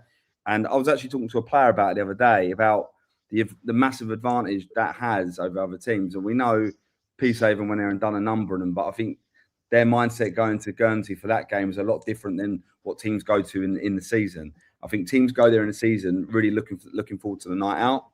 And the game's kind of secondary, which I think plays into Guernsey's hands. So I think Guernsey will be up there this year again. East Grinstead have just done the Jolly Boys outing. I saw on social media. Yeah, it looked quite cool, didn't it? Yeah, Gibraltar, yeah. but so you've gone out for warm weather training and a pre-season friendly. But I saw pictures like whether people think I'm being a square or I'm being over the top. Friday night, they're all fucking on the piss up. Is it right? Is it wrong? That's a fair point. That's a fair point. Yeah, it's fair, mate. Is that right or wrong? I don't know. Tell me. Am I being over? Depends who's paid for the trip. Depends who's paid for the trip. If the players have funded it, fair play to them. If the club have funded it and then they've all gone out on the piss, like I don't know. I just find it a bit odd. Like It's a bit of I thought it was a little bit of a look at us. We're going to play it. You don't need to go to fucking Gibraltar for a pre-season friendly in step 5. No. Like I think that's a little bit of it almost come to like saying to all the other players that they're trying to sign, we've got some serious dough this year. We're going fucking training in Gibraltar. Like what game is going to replicate that? What, Bexhill away, Seaford away, Little Common away? But I don't really understand that one. No. Warm weather training. Yeah, it's fucking 34 degrees out here at the moment. Question: When do we all get all the fixtures? After the Isthmian ones, because the Isthmian release, I think this coming Friday. Okay. And then after that, we can put ours out because of we ground sharing, obviously. Yeah. So, what have you got ground sharing this year? Obviously, Bardinians are at Peacehaven. Is that it? Roughly, obviously, we're at Horsham. Yeah. Oh, and Forest Row at Bridges, isn't there still? Yeah. I'll see them staying at the Crouch then. They're starting the season at Newhaven. Yeah. So they were. They should be back at the Crouch. Sort of, I would say before Christmas. Right, okay. What needs to be done is being put in place. Obviously, I still speak to people down there. I'm not actually involved officially down there, but I know what they've got to do. But I think Newhaven's 5 minutes away. That'll probably benefit them, to be honest, to start there, because after seeing what the fucking pitch, it was grey yesterday. It's that dry. Like, it was absolutely rock hard. So Why are they playing it in Newhaven? something to do with ground grading. So we know that, but why? But what part? I think they need another stand. So you know where the clubhouse is? I heard it was covered standing. Yeah, covered standing. So where the clubhouse is, you've got that. It's got the outside bit with the roof on, but it's not tiered.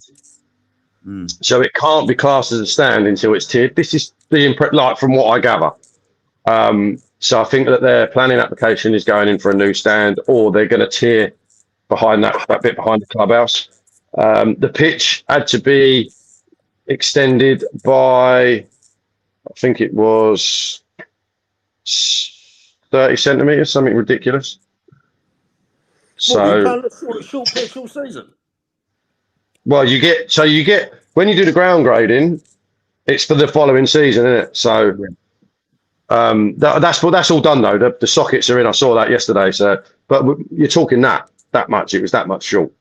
Do you know what I mean? Which is madness. And then there was a few little bits and pieces but the ground grading, it's all achievable and it ain't going to cost a great deal. So if they go and put a little stand, a little similar to what Broadbridge Heath have got behind one of the goals, something like that to be put. What are going to do this year? Honestly, I know it's hard for you. You've got affection. I don't know. I mean, I thought it would have been tougher last year than it was for us. I didn't, and I was managing last year, so I can comment on that. I was expecting to be in a relegation battle all season, and we were pretty comfortable. I think that Darts and Pooley will do a good job there. I think there's more than 3 teams that are worse than them. And who are those 3 teams? I think Billingshurst, as much as I think French will make them hard to beat, that's a tall ask for them, isn't it? Who else? Lancing. I haven't seen them yet this season. I know they had a better result yesterday, but pre-season don't really mean a great deal. But for me, we touched on it last week. They seem to be announcing and signing a lot of their players that weren't good enough to keep them up last year. Yeah. So I think that they're going to struggle. You always get one team down there that's a surprise that you wouldn't have thought would be down there. Do you know what I mean? So, and I think Wick might struggle this year. I think Yeah, Wick. they're playing away from home, aren't they? They're playing at Bognor. So. Yeah, I think Wick have sort of punched above their weight now. They've had a couple of pretty sort of steady, solid seasons, but I think they might struggle. I reckon Josh Irish, is he back? Is he still at Pagham? Because he left, didn't he? Or has he gone back there? No clue. He was obviously scored a hell of a lot of their goals, and Crouch as well. Them two were unbelievable up front. I think that quite often you get it where that sort of same group of players have been together for 5 or 6 years now. They sort of could go a little bit stale. So I think Wick might struggle. Well, they lost Charlie Robinson, that won managers, players, supporters, player, and players, player. Yeah. You know, there's a couple of good guys down there in Lee Baldwin and Craigie Stewart. Yeah, and that, I think Lee's a great guy. Obviously, we had some proper battles, and they beat Seaford when I was the manager in the playoffs, and it got a little bit off the pitch. The supporters got a little bit fiery and got a bit tasty, but I thought Lee was the top bloke. We spoke the next day or a couple of days after, and it's not a dig at them. I just think that it's going to be a tough season for them. They're moving a little bit further away from where they are. It was always a horrible place to go to Wick. It's lovely ground, but it was always, they were well supported. You got, banter, but you got a bit of stick. Didn't overstep the mark. It was always a tough place to go. I just think that, I think they could struggle. And I'll probably, a lot of people are saying Seaford might struggle, but I know who they're signing and what's going on. They haven't said anything yet, so I think that hopefully they'll be surprising a lot of people. Darts and Pooley, they were the brains behind my operation, so they'll be more than fine. Those boys will, I think they'll prove a few people wrong. So lads, Mike? So lads, have you seen over the last couple of weeks then anything to deter who you think is going to be there or thereabouts, or who you think is in trouble in the recent things? Because I think there's a couple of teams that have come through there that made some announcements. There's teams that are holding some of their cards back. I still can't tell you who I think would be a top 6. I know there's some accounts that have come out and already crowned teams in there. Bold move. Lee? I mean, like I said, they're announcing all these players and the clubs and everything, but till you actually see these clubs play in the pre-season games and what these players are going to be like and how they gel with the existing players that are there, I don't think you can really say who's going to finish where till we get a proper look at them. Like Bill said, the first week of the season, second week of the season, you're not really going to know who's going to go where or finish where in the season. So, yeah, I think I'm more inclined with Bill to say we need to give it a few weeks before we actually see a real difference from the players that are signed.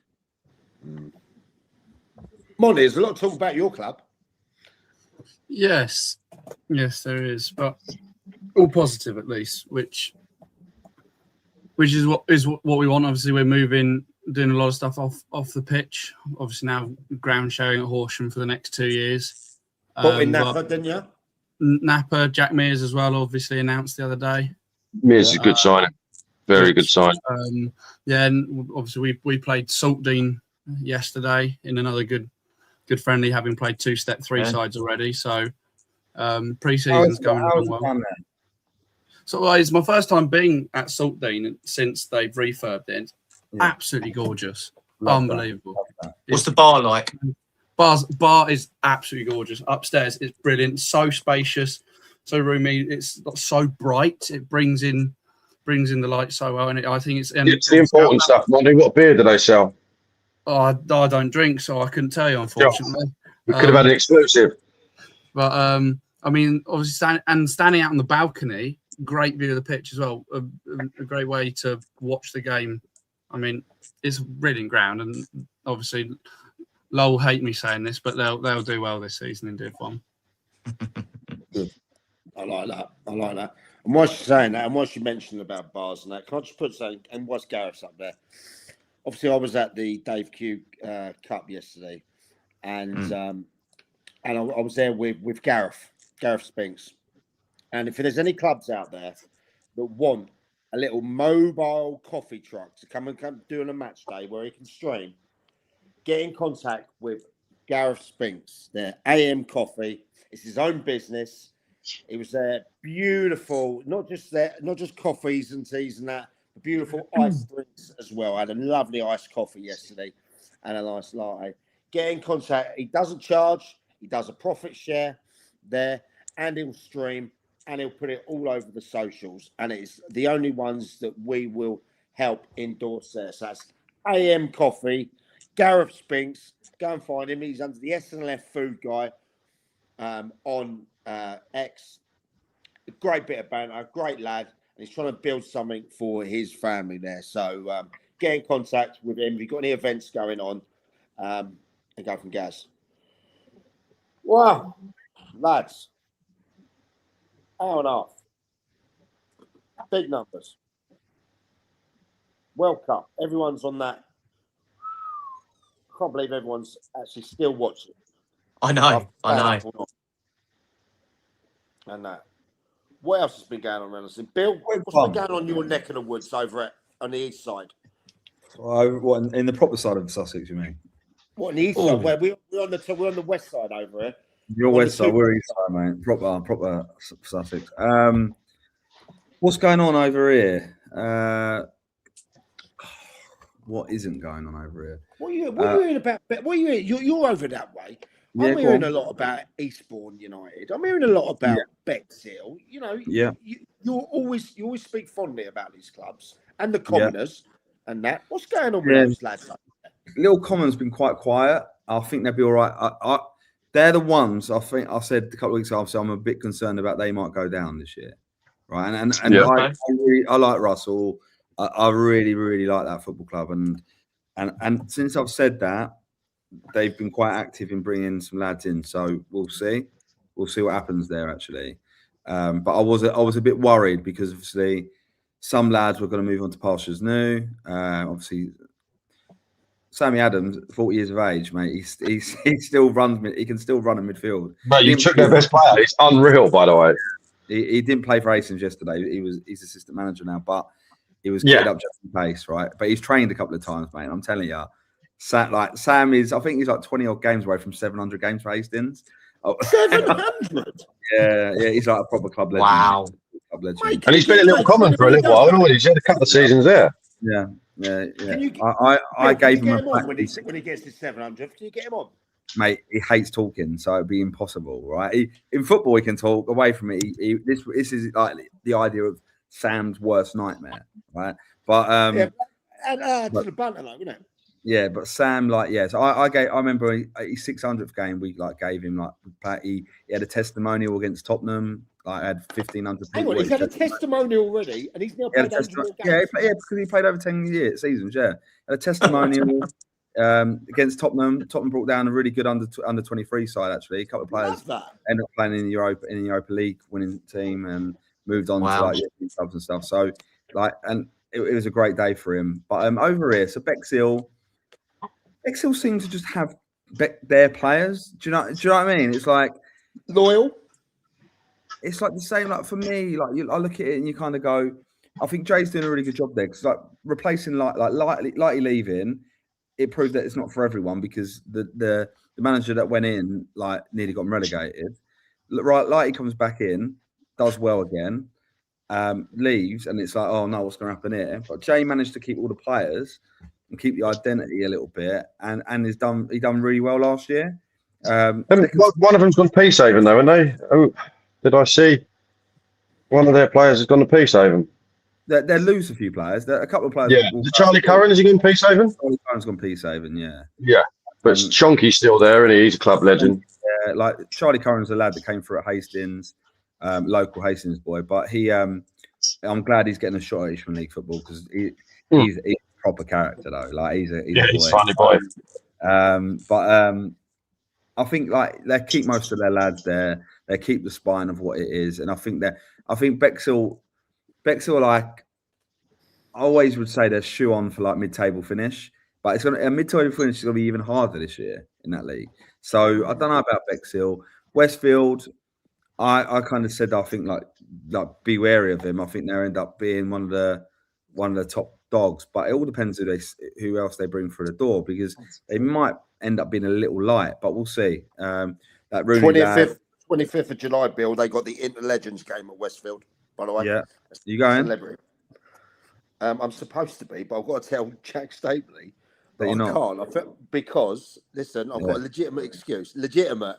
And Jack, Sure, if you we've watch, got I'm so sorry, sir. I only found out today.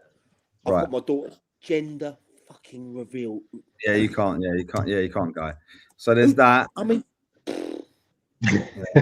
Little Common do what they do. Eastbourne United. Can I add about Howsham quickly? Sorry, while you just mentioned Westfield. Yeah. I think Howsham are going to have a say next season in Div 1. With their ground's unreal now. They brought any lads. got Got 20 players in. Mate, they got some very, very good players there last season. Yeah. Connor Townsend. I tried to sign Connor 3 or 4 times when I was at Seaford, but his mum's chairwoman, so he ain't going to leave. Mikey Lloyd was there last season. Marcus Richmond was there last season. Tristan Jarvis was there. Robbie Keefe was there. Like, if they keep all them with their new ground, they'll have a say in it next season. Yeah, their ground with that 3G, bring them to life, won't it? Bring them to life over Yeah. there. So you got Howsham. Obviously, we talked about Seaford. Eastbourne United will do all right. Eastbourne Town, I don't know. I think they'll be enough. I think they'll have another like successful Wishman League season by finishing around the mid-table mark again, which I think is a success for the club of that size in that league. Like, I don't think you don't have to win things that get promoted to have success. You have to look at the size of your club, and success is determined on that. And the budget and stuff down there, a mid-table Ishman League finish is success. Eastbourne Borough, shrewd signings. Like, we battered them last year. Talk to me about these, Bill, because you've took a bit of shit over the things from their fans and that. And to be fair, they did go down. They went down, yeah. We said it was, yeah. Yeah, so talk to me about what's different. What have you heard? So the difference of last year was they changed manager 3 times. Tommy Richardson said that what he thought. He thought was like an issue at the club, and we mentioned on here that like the managers weren't really signing the players. Yeah,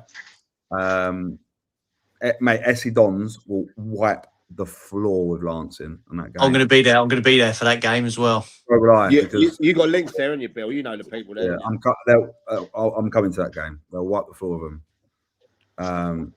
Like, not being horrible, but they got Femi Akafenwe playing up front for them. The step 3 striker, like, he will tear them apart. You got the outfield legend Big G down there as well, haven't you? Big G, is he still playing? Good mate, George. He's playing next season. George is playing. Ryan Palmer's just signed for another season there. But yeah, they're very good. They're a very good side, and Tony and his staff are fantastic there.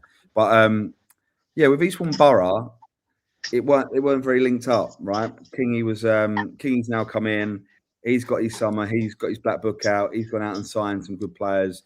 They don't train in Eastbourne. They train in Tunbridge to attract players from around that area. Like, so coming from Dartford or anywhere further, it's easier to get to Tunbridge than it is all the way down to Eastbourne Borough. There's a lot of clubs that do that, Ishman League level and above. Lewis did it for many, many years. And I don't know if they still do, but they always trained like Orpington way, like London way. Funny enough, Folkestone, who've got a brand new 3G pitch, don't train on it. They train more London way as well. It's just you want to get the catchment of players. So King's like got a few of the lads in from real big clubs. He's brought Liam Nash in, who is obviously a National League South striker. Really, he's just got the right mix of experience and youth. For me, it's just about how sustainable it ends up being, because there's been a lot of money needed to be put into the club again this year. They've had to relay the 3G pitch, which they probably would have financed because it ain't cheap. The Norwegian Cruise was a significant six-figure sponsor. That's not there anymore. Now they've got another sponsor on their shirts, and it's I believe it's like a telecom or internet company that's now taken over the shirt, which will be a good Are any of the full timers still there, Bill? Some of them are still there, but they're playing part time now. Yeah, so their contracts have been changed, have they? Or I believe so, yeah. But to be honest, Wisey, some of those players getting paid full time money would be less than what the part time boys would be getting at that. You know, like on 35 grand a year, but then you can't attract the 600, 700 pound a week players because they didn't want to go full time because they're all getting. Some of them might be earning 50, 60 grand in their normal job, and then football's their top up, right? You know, like if you can't even offer them what they were getting football plus their actual job, then you can't get them full time. It's impossible. So I think what happens to them if they don't go up this season? They've got to, haven't they? They have to. I think so. Like if they don't go up, the board have got to be accountable. It's not. It can't be for that amount of time. And similarly at Hastings, by the way, I want to say, like last couple of years at Hastings haven't been very good. They've not been very. It's like, you know, relegation and near relegation. It does come to a point where you can't just keep blaming players and managers. You have to look a bit deeper. And Hastings ain't spent anywhere near the money that Borough have spent in the last 2 or 3 years. It's a different kettle of fish, right?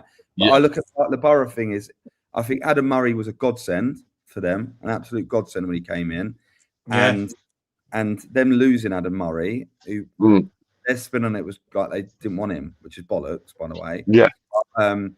Adam Murray going out, Adam Murray leaving, and he wanted to go. Where is it? Where is he now? He's now Barrow. Yeah, it's just left Morecambe. He's got the Barrow job. Oh, okay. They got Morecambe promoted. Is it Morecambe? Was it Morecambe? Kidderminster. Sorry, Kidderminster Harriers got them promoted, and now got a promotion with them, and then got the Barrow job. So in National League, so and by the way, being around him 5-6 days a week when I was there for that year, like the knowledge, the detail they go to, like I've been very, very fortunate. Whether I've been a chairman, whatever in a football club, whether I've just even been a women's manager at a football club and being around the men's setup, like I've been very fortunate that being around the likes of Adam Murray, Stewie's assistant as well, Aggie, John Meaney, Gary Elphick, those sort of people. You really understand. That reminds me. Remind me about Meaney in a second. You know what I'm going to say. Oh, okay, yeah. So being around those sort of people, you just fucking you just realise there's absolute levels to preparation. There's levels to commitment. There's levels to detail. There's levels to everything. I know I could give Chris Agata a 6 out of 10 bunch of players, and they make them 8 out of 10. Do you know what I mean? I love Aggie. Aggie's great. What he does. And then same with Mino. But then like they're both obsessed with football in so many different ways, right?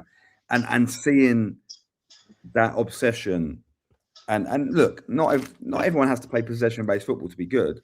There was times that Aggie would be so obsessed with that, and he's kind of evolved over the years, and his style's changed, right? But being obsessed with the little details that can kind of nick you an extra 10 points a season, I find absolutely fascinating in football. And like Adam Murray was a godsend at Eastbourne Borough. But Kingy's a different sort of manager. Kingy is a recruiter. Kingy don't do any of the coaching. It's not his bag, but he has staff to do that for him. But he's a fucking brilliant recruiter and has been forever years. But he does like to bring players in on good money. But it's, like I said before, it's down to the clubs that give him the budget. So if it goes and it don't work and Borough in trouble, which I don't think they will be, but say they are, he'll get the blame. And it ain't his fault that these clubs give the budget and let him sign the players that he signs. Say no. Yeah. If he goes though, his players go with him. Yeah, that's what King's like. Like he's like that. Yeah. But I think this is King's last job. Okay. I think this is his last job. I think if this don't work, he's done. And that's not because he's not good enough. I think he's done if this don't work. Is it because of that book sometimes runs out? Well, yeah, like it's getting to the end of it. Yeah. There's probably names in there that made their debut in like 2001, right? So We like, don't even play anymore. Yeah. but he does. But to his credit, when he was out of work, I'll see him at games all over the place, all over the He place. lives and breathes it, doesn't he? He has done for forever. Yeah. And he all over the place. So like he keeps kind of a bit like I might know you give me like stick for like the fact that I could be out Monday, Tuesday, Wednesday, Thursday. Right? But for He's me, a football slut. it just keeps my mind. It's weird because people go, "Oh, this player," and then you go, "Oh yeah, you've got to know your markets." Because Was he an agent as well for a while? yeah, he did a little bit of that, but there was all sorts of rumours that he was agenting whilst he was a manager and bringing these players in, getting cuts from both sides. Yeah, which I'm not. He's not that stupid. Kingy wants to win games of football first and foremost. Like that's what he wants to do, and I reckon Eastbourne Borough will be up there. I don't know if they'll win it, but if they don't, they have to go. They have to go. If they don't go up, I think that they could end up the way that the club's been run by people that know how to run a football club a lot better than I do. By the way, I'm not pretending to be an expert, but looking from the outside in, when this new board come in and they all took over and they was talking of football league in 5 years. Yeah, it's impossible now. Yeah, they're closer to county league than football league now. Yep. So if they don't go up, they're going to put. They haven't made. What they've been there 4 years now. This will be their 1, 2, 3. This is their full season. Like Borough were. I remember watching them beat Dorking under Danny 3-1 New Year's Eve, New Year's Day. Like that's probably the worst decision they made. That for getting rid of him. Yeah. And I think if they don't go up this season, I think they'll be in danger of potentially folding rather than going anywhere because it's just not sustainable at all. I think Borough, even hindsight, looking back, when they took over, they should have stayed part-time and been the heavy hitters, signing the big part-time players. And then should have just kept Danny in the job. Danny done an unbelievable job at Borough for however many years. I agree.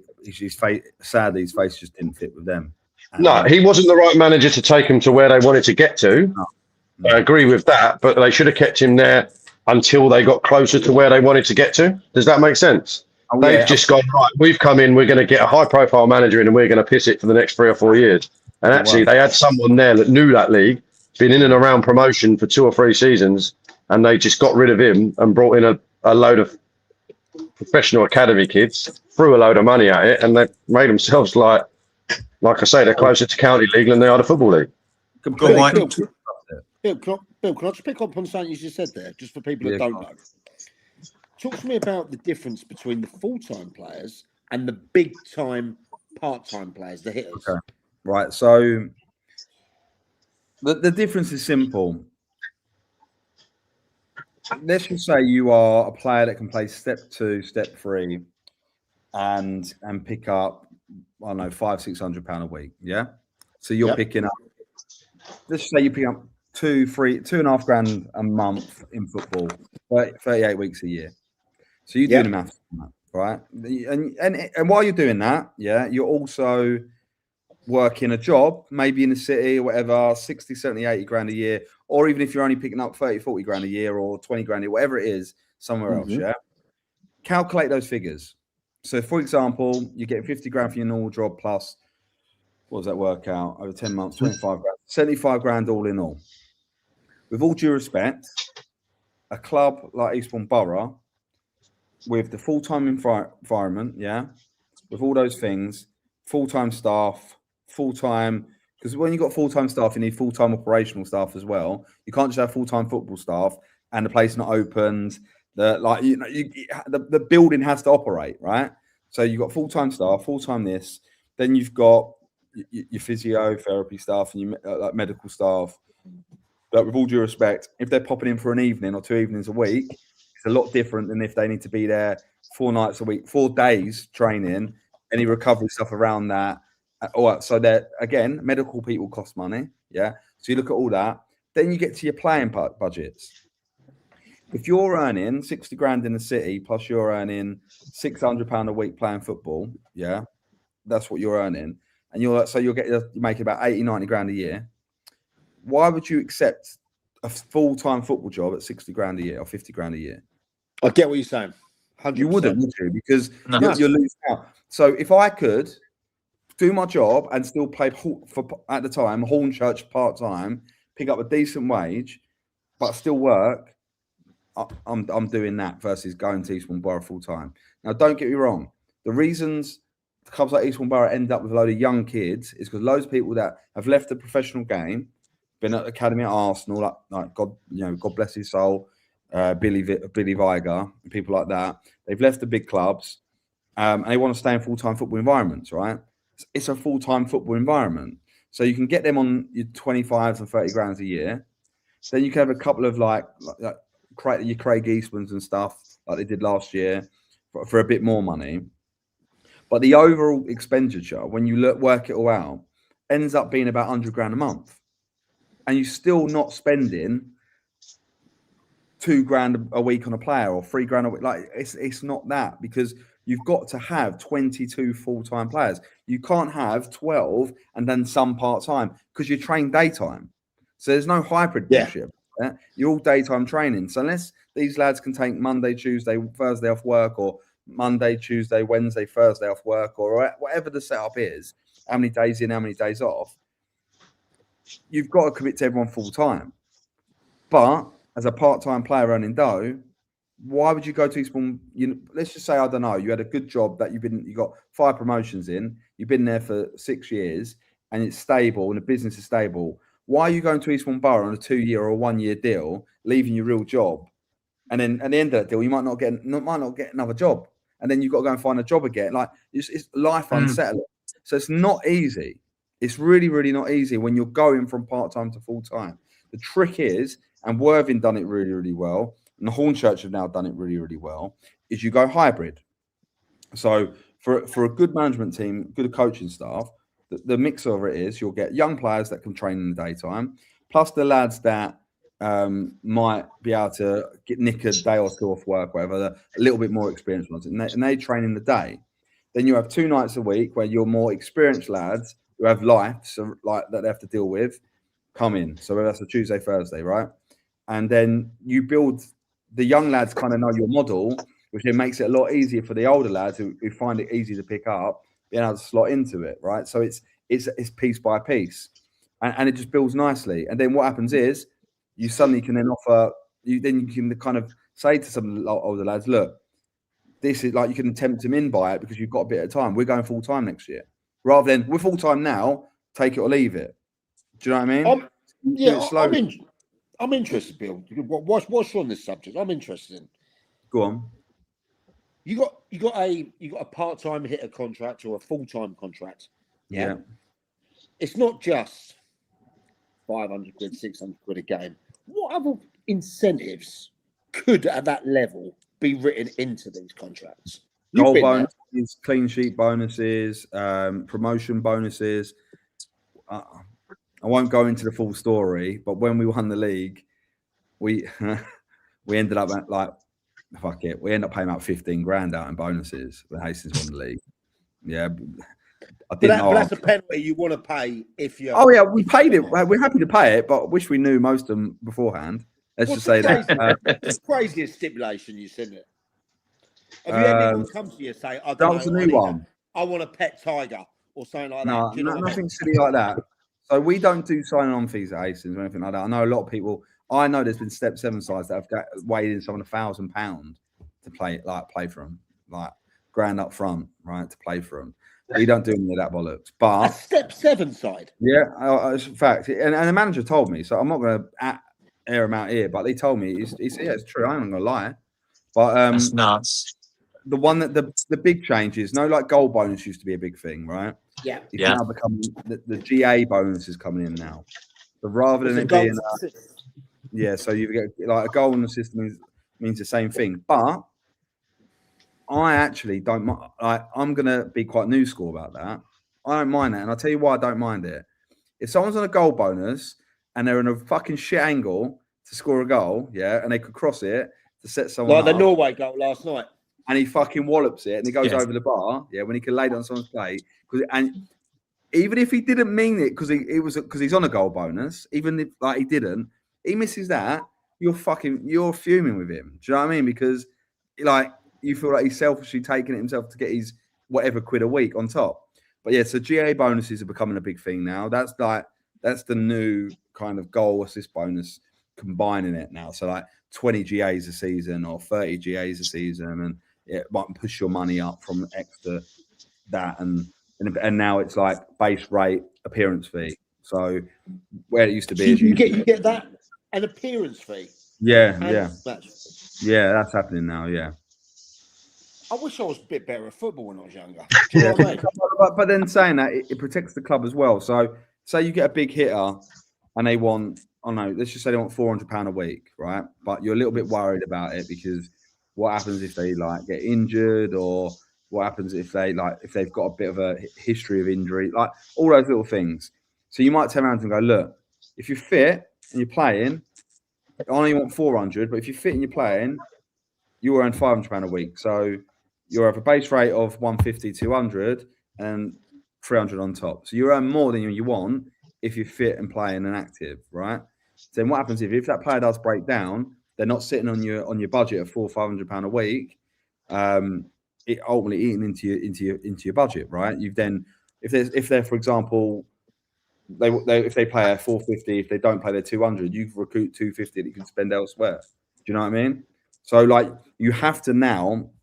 It's not as simple anymore as look. County League, I guess it's still got that simplicity to it, but it's getting to a point now where you've got to kind of look at it and go, right, okay, how am I going to make that work over there? How am I going to make that work? How am I going to get that player traveling from that distance? You really have to like be quite like cute with it, rather than you don't pay for the travel bill, no. No. That comes in you work that in your deal. So if you, for example, so some clubs do pay expenses, and that's the thing, isn't it? That's what the county league say. That's what expenses are. Expenses, yeah. But we just pay wages. From Scotland every week. Everyone that pays for like Hastings, everyone's on PAYE. So everyone has to pay tax on their money if they've got another job, that is.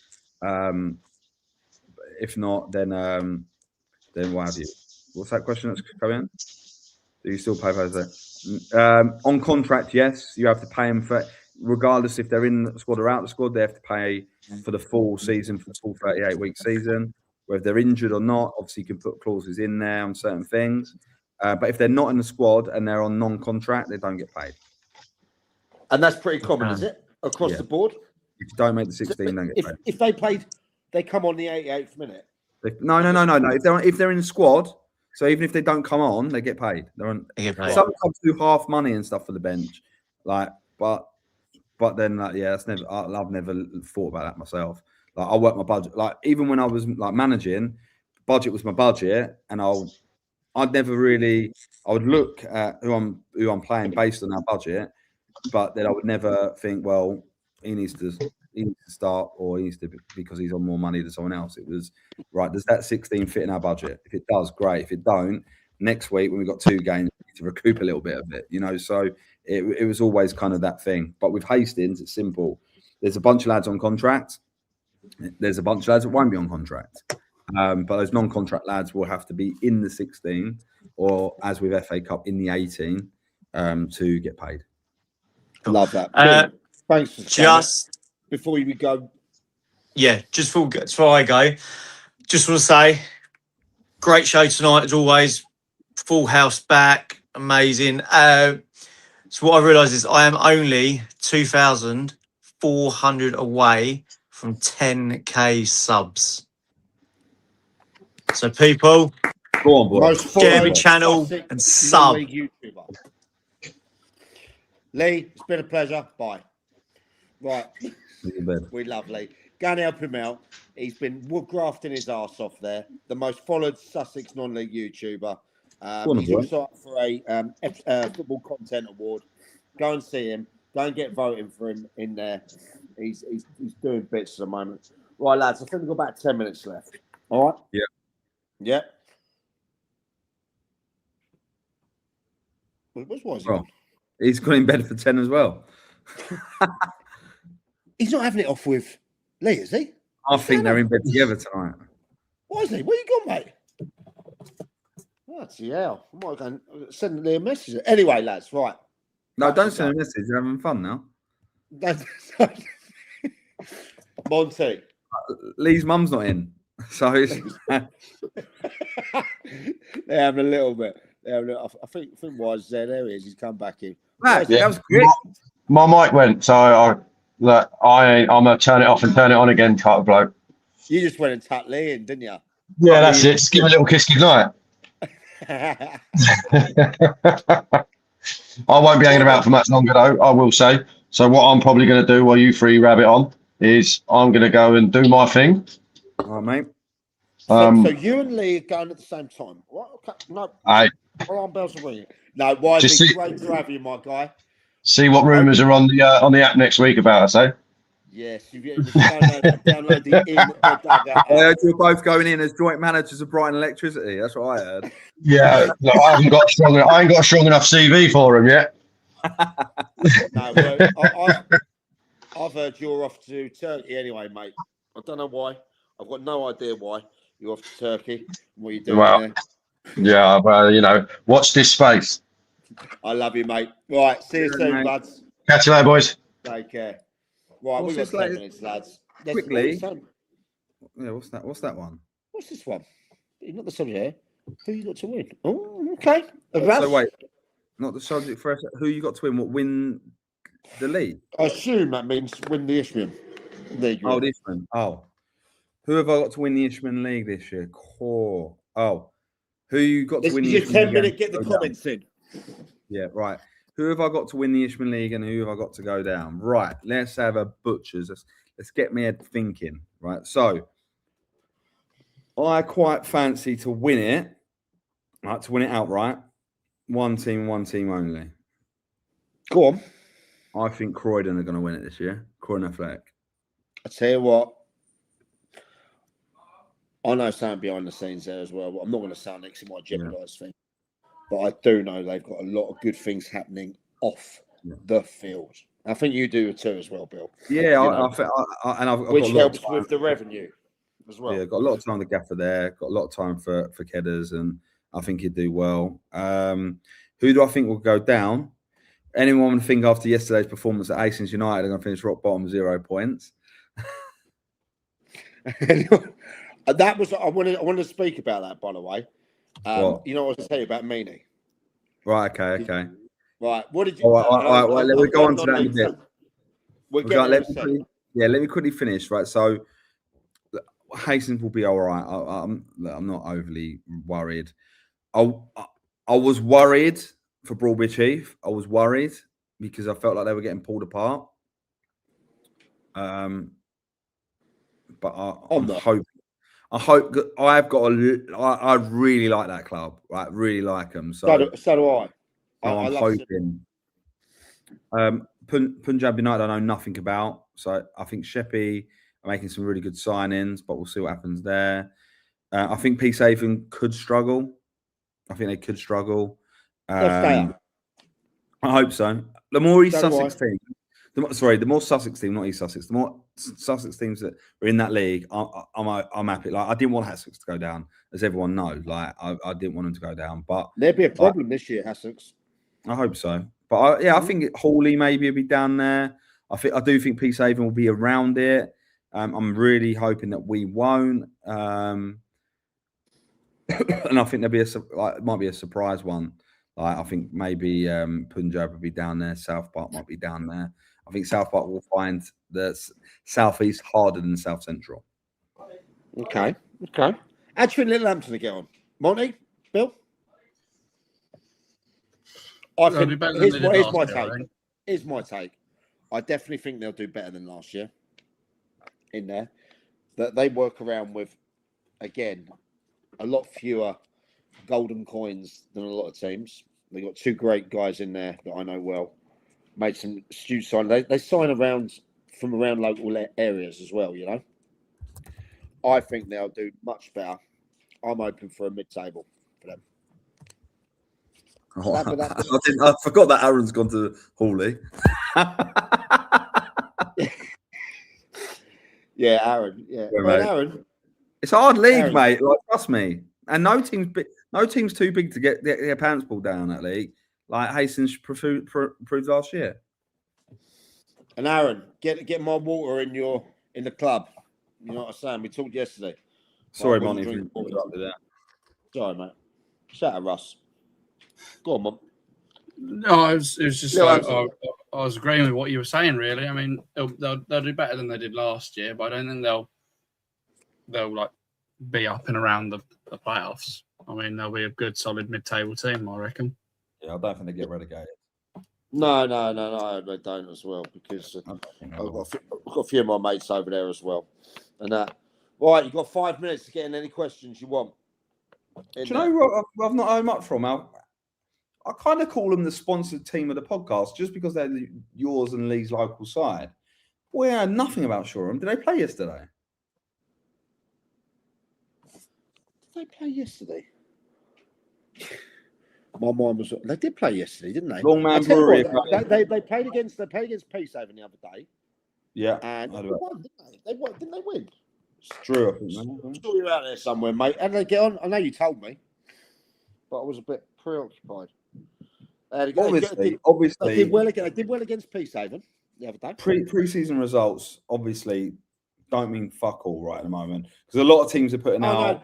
Stu just said no. We didn't. They didn't play. No, that's it, mate. You had the game off because I think Stu went and watched Mile Oak, if I'm right. Oh, did he? So like you get like I don't read anything into the actual like scores because like you get teams making so many changes or like do you know, and I think sometimes I remember under Chris Agata one year, we didn't win one pre-season game. We kept losing 1-0, 2-0, drawing. We couldn't score. We were awful. Yeah. Like we were last week. I've gone with the right. Okay, last week. Right. Okay. So like we didn't win a game, mate. Right. It was the scariest pre-season. Didn't win a game. And then it was the year COVID killed, the second year COVID killed, right? The second one. We then went on a run and won 11 on the bounce in the league. Didn't drop a point before COVID killed the season at Christmas. So like pre-season, genuinely, that's why I don't really read too much into now. It's what it looks like end of July. But in that period... You're telling me if you go and lose all your pre-season games, you're suddenly going to turn it on August the 1st. Man, I'm not even lying. Look back at Hastings, what they did. Hastings did it. 100%. You did it. All right, if you did it. Yeah, Hastings did it. But that can't be good. That can't be good for morale. No, but we knew the way Aggie is, like good managers and stuff and good coaches, it was about the recruitment and the process, right? But you still have to get recruitment right. Lower down the leagues, the recruitment comes even more important. Like Div 1, if you're not recruiting anyone, you're gonna struggle like you are. Yeah.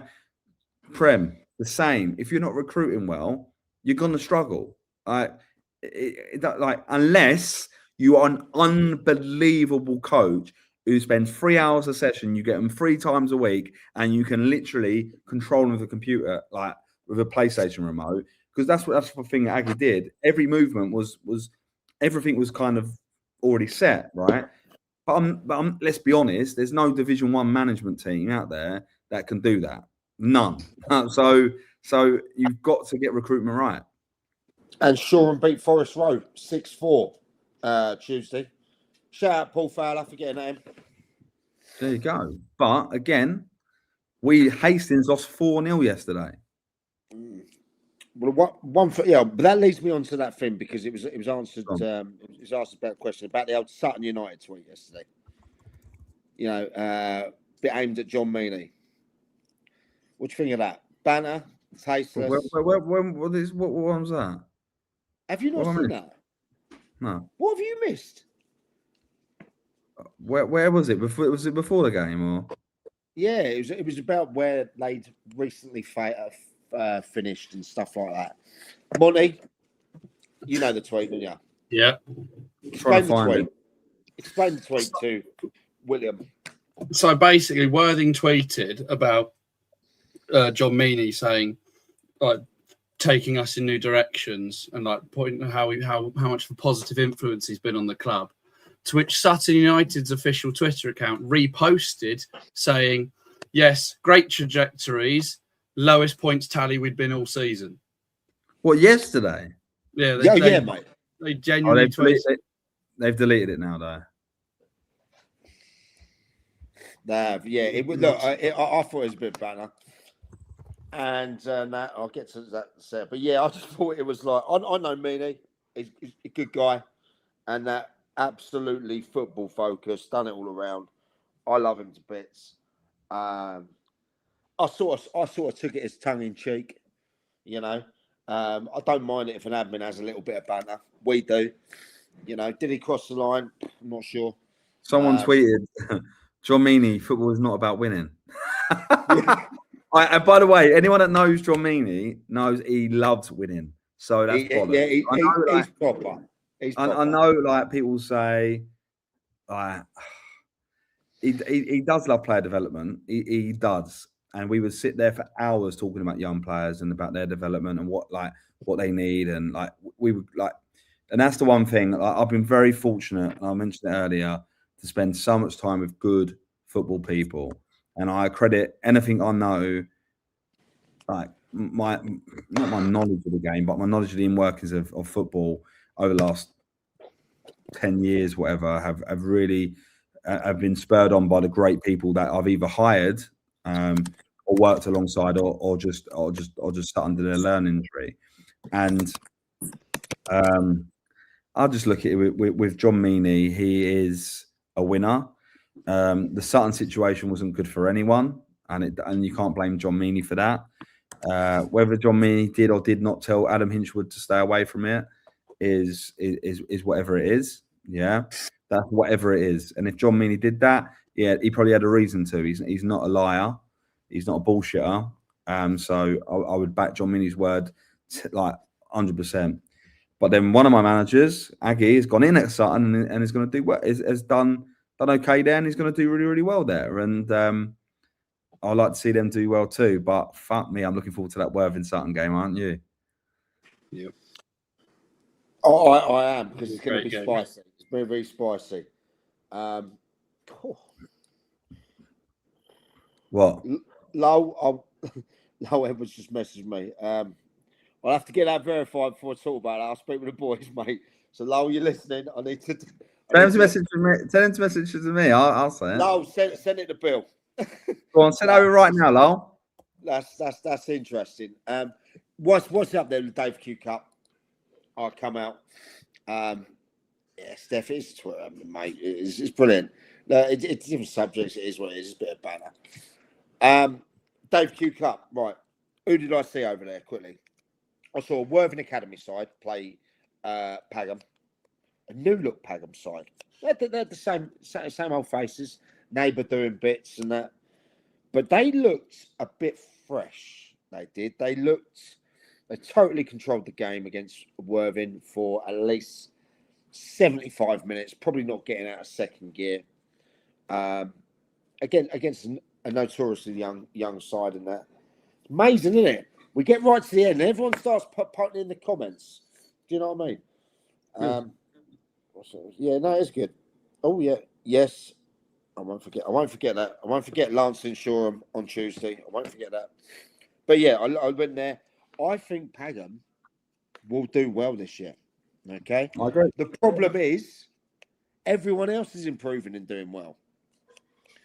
As I said earlier, Lemmy Ewan didn't show me anything. And I love Lemmy. You know, went into the change room before the game, spoke with him.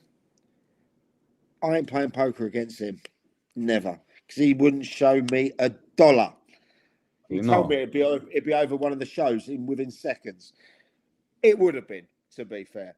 But from what I saw there, and from what I hear behind the scenes, they got 2 or 3 nice signings coming in.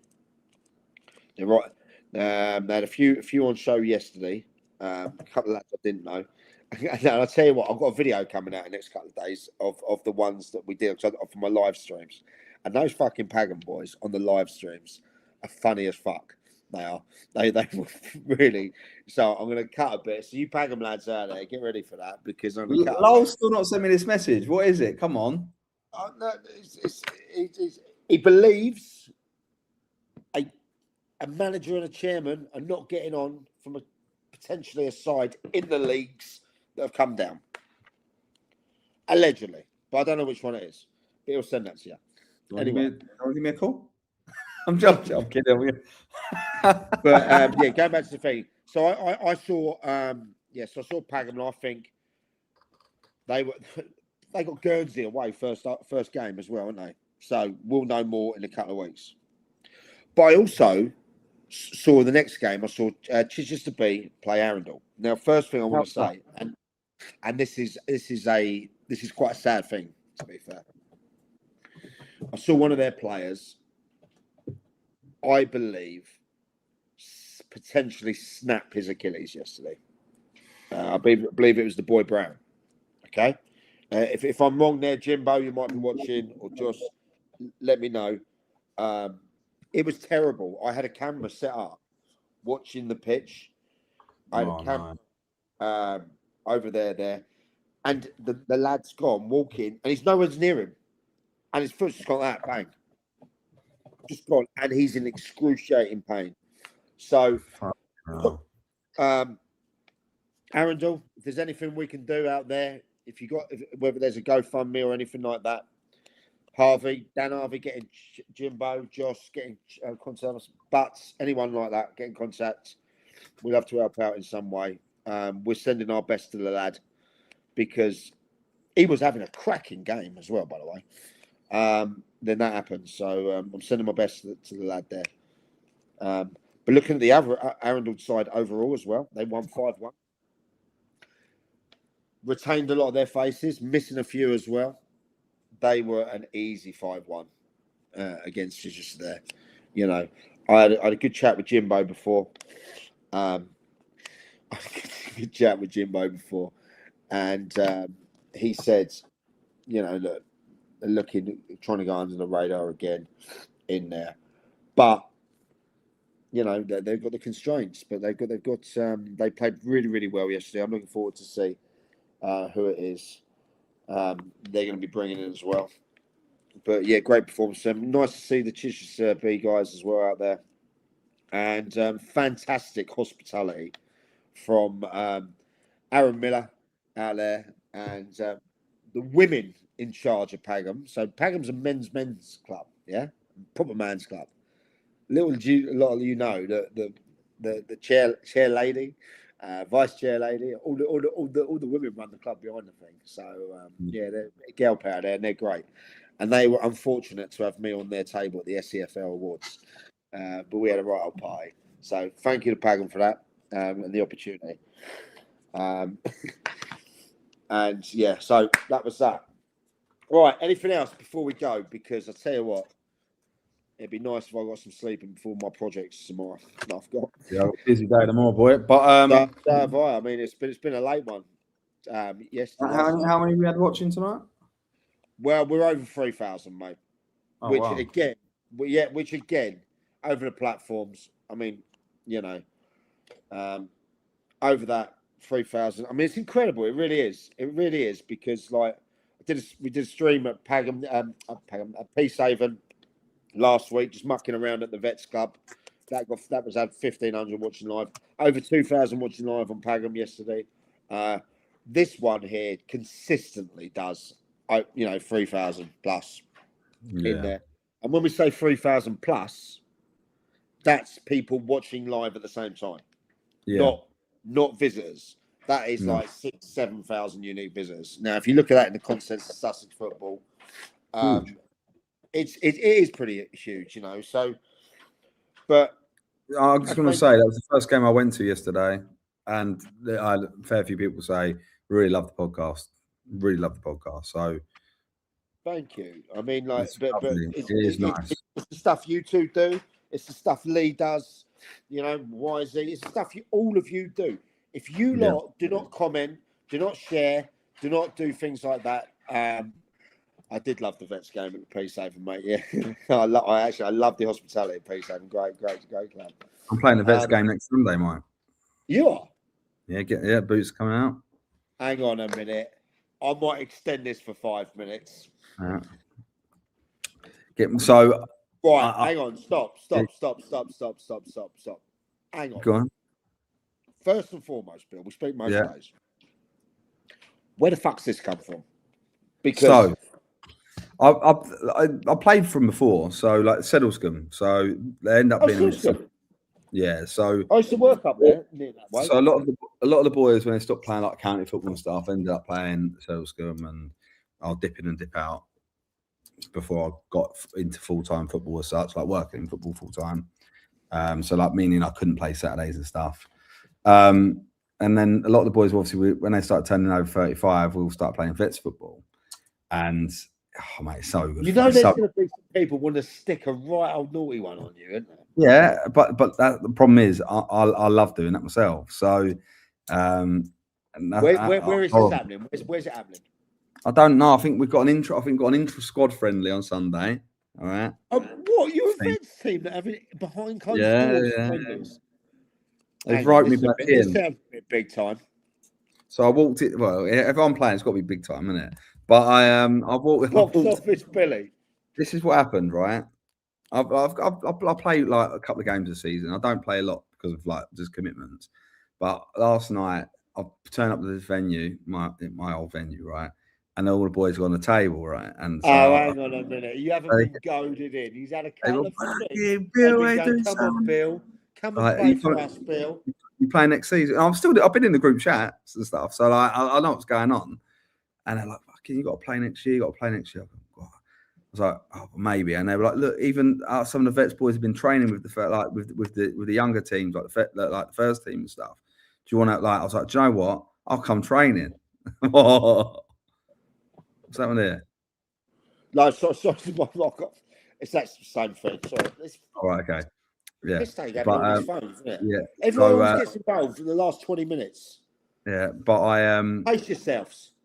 I ended up kind of getting roped into it, and I will be. I'm gonna go and train with their first team, just to get myself fit. Yeah, no, it's getting a rust. Said you went training, mate. Right, you went boxing training. You hit a bag 3 times on Instagram.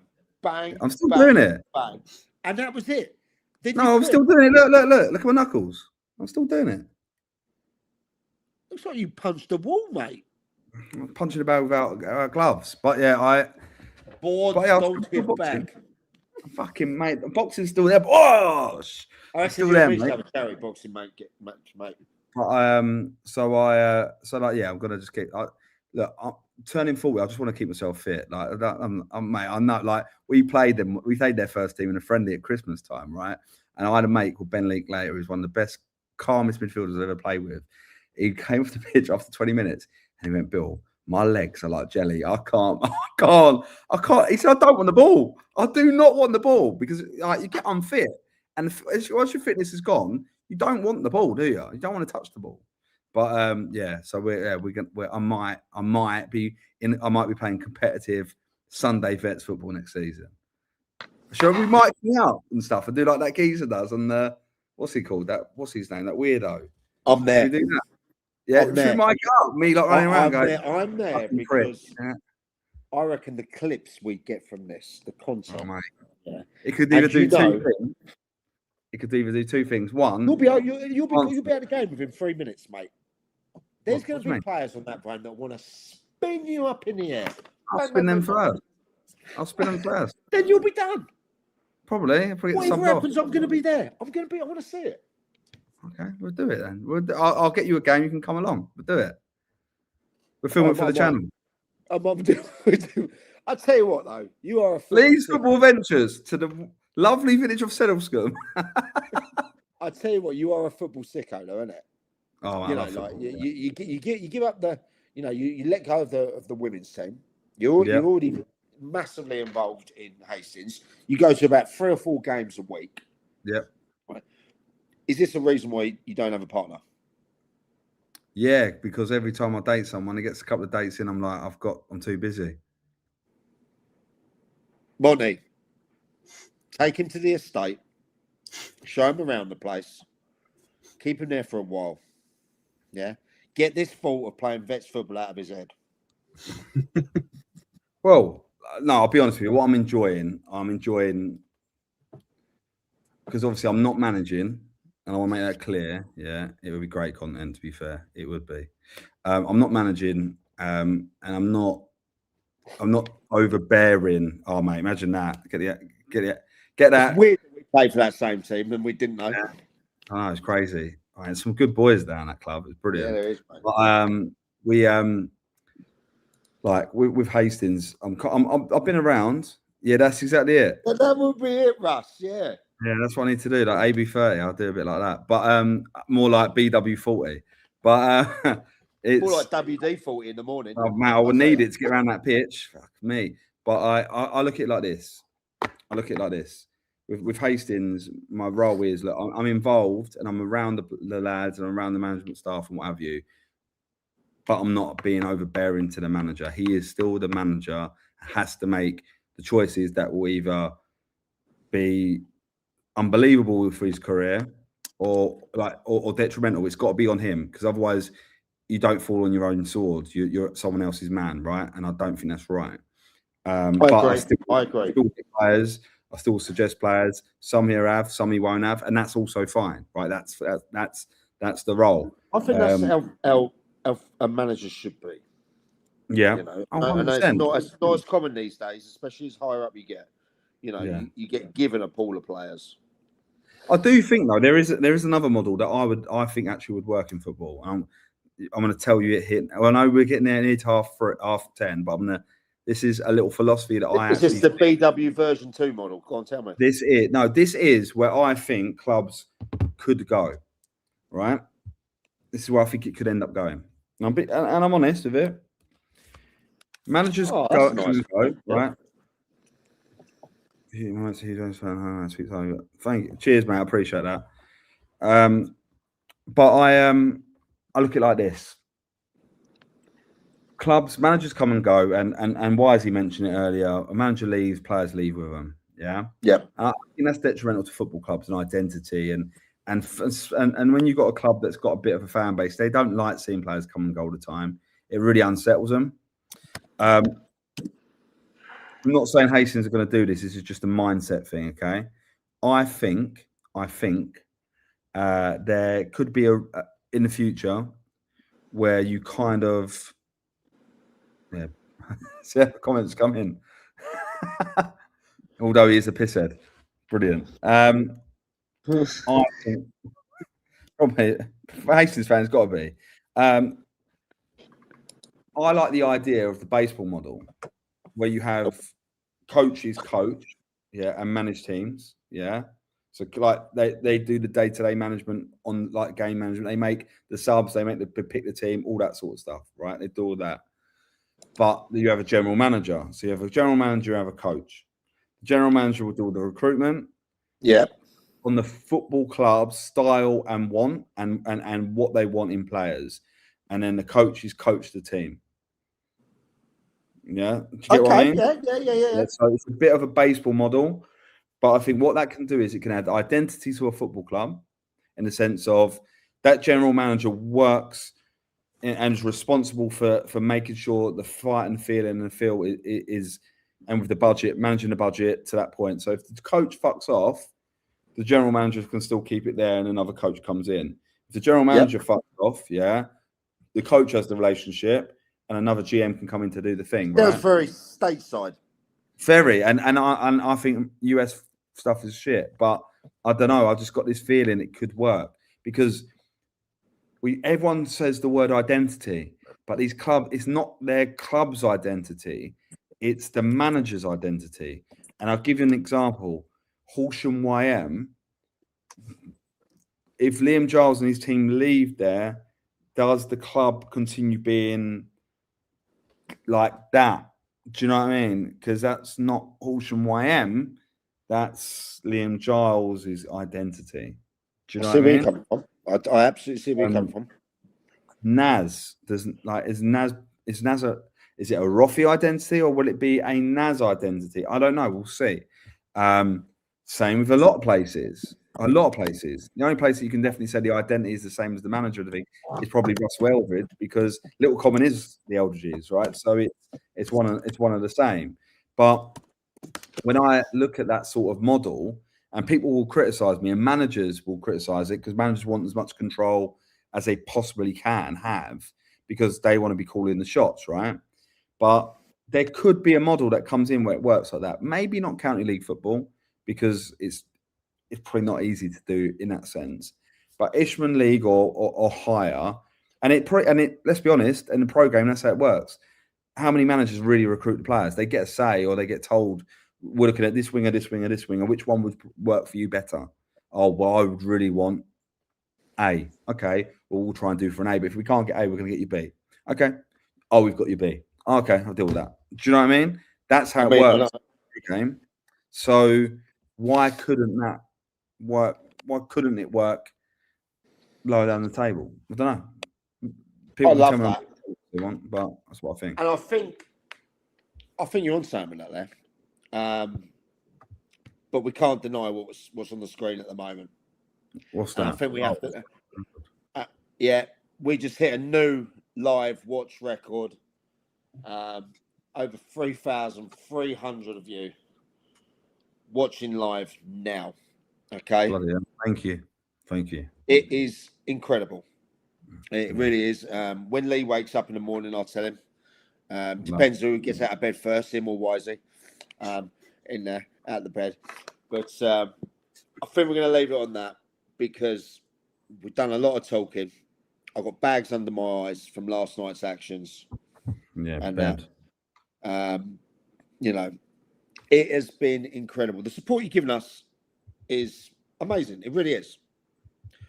But we want feedback. Yeah?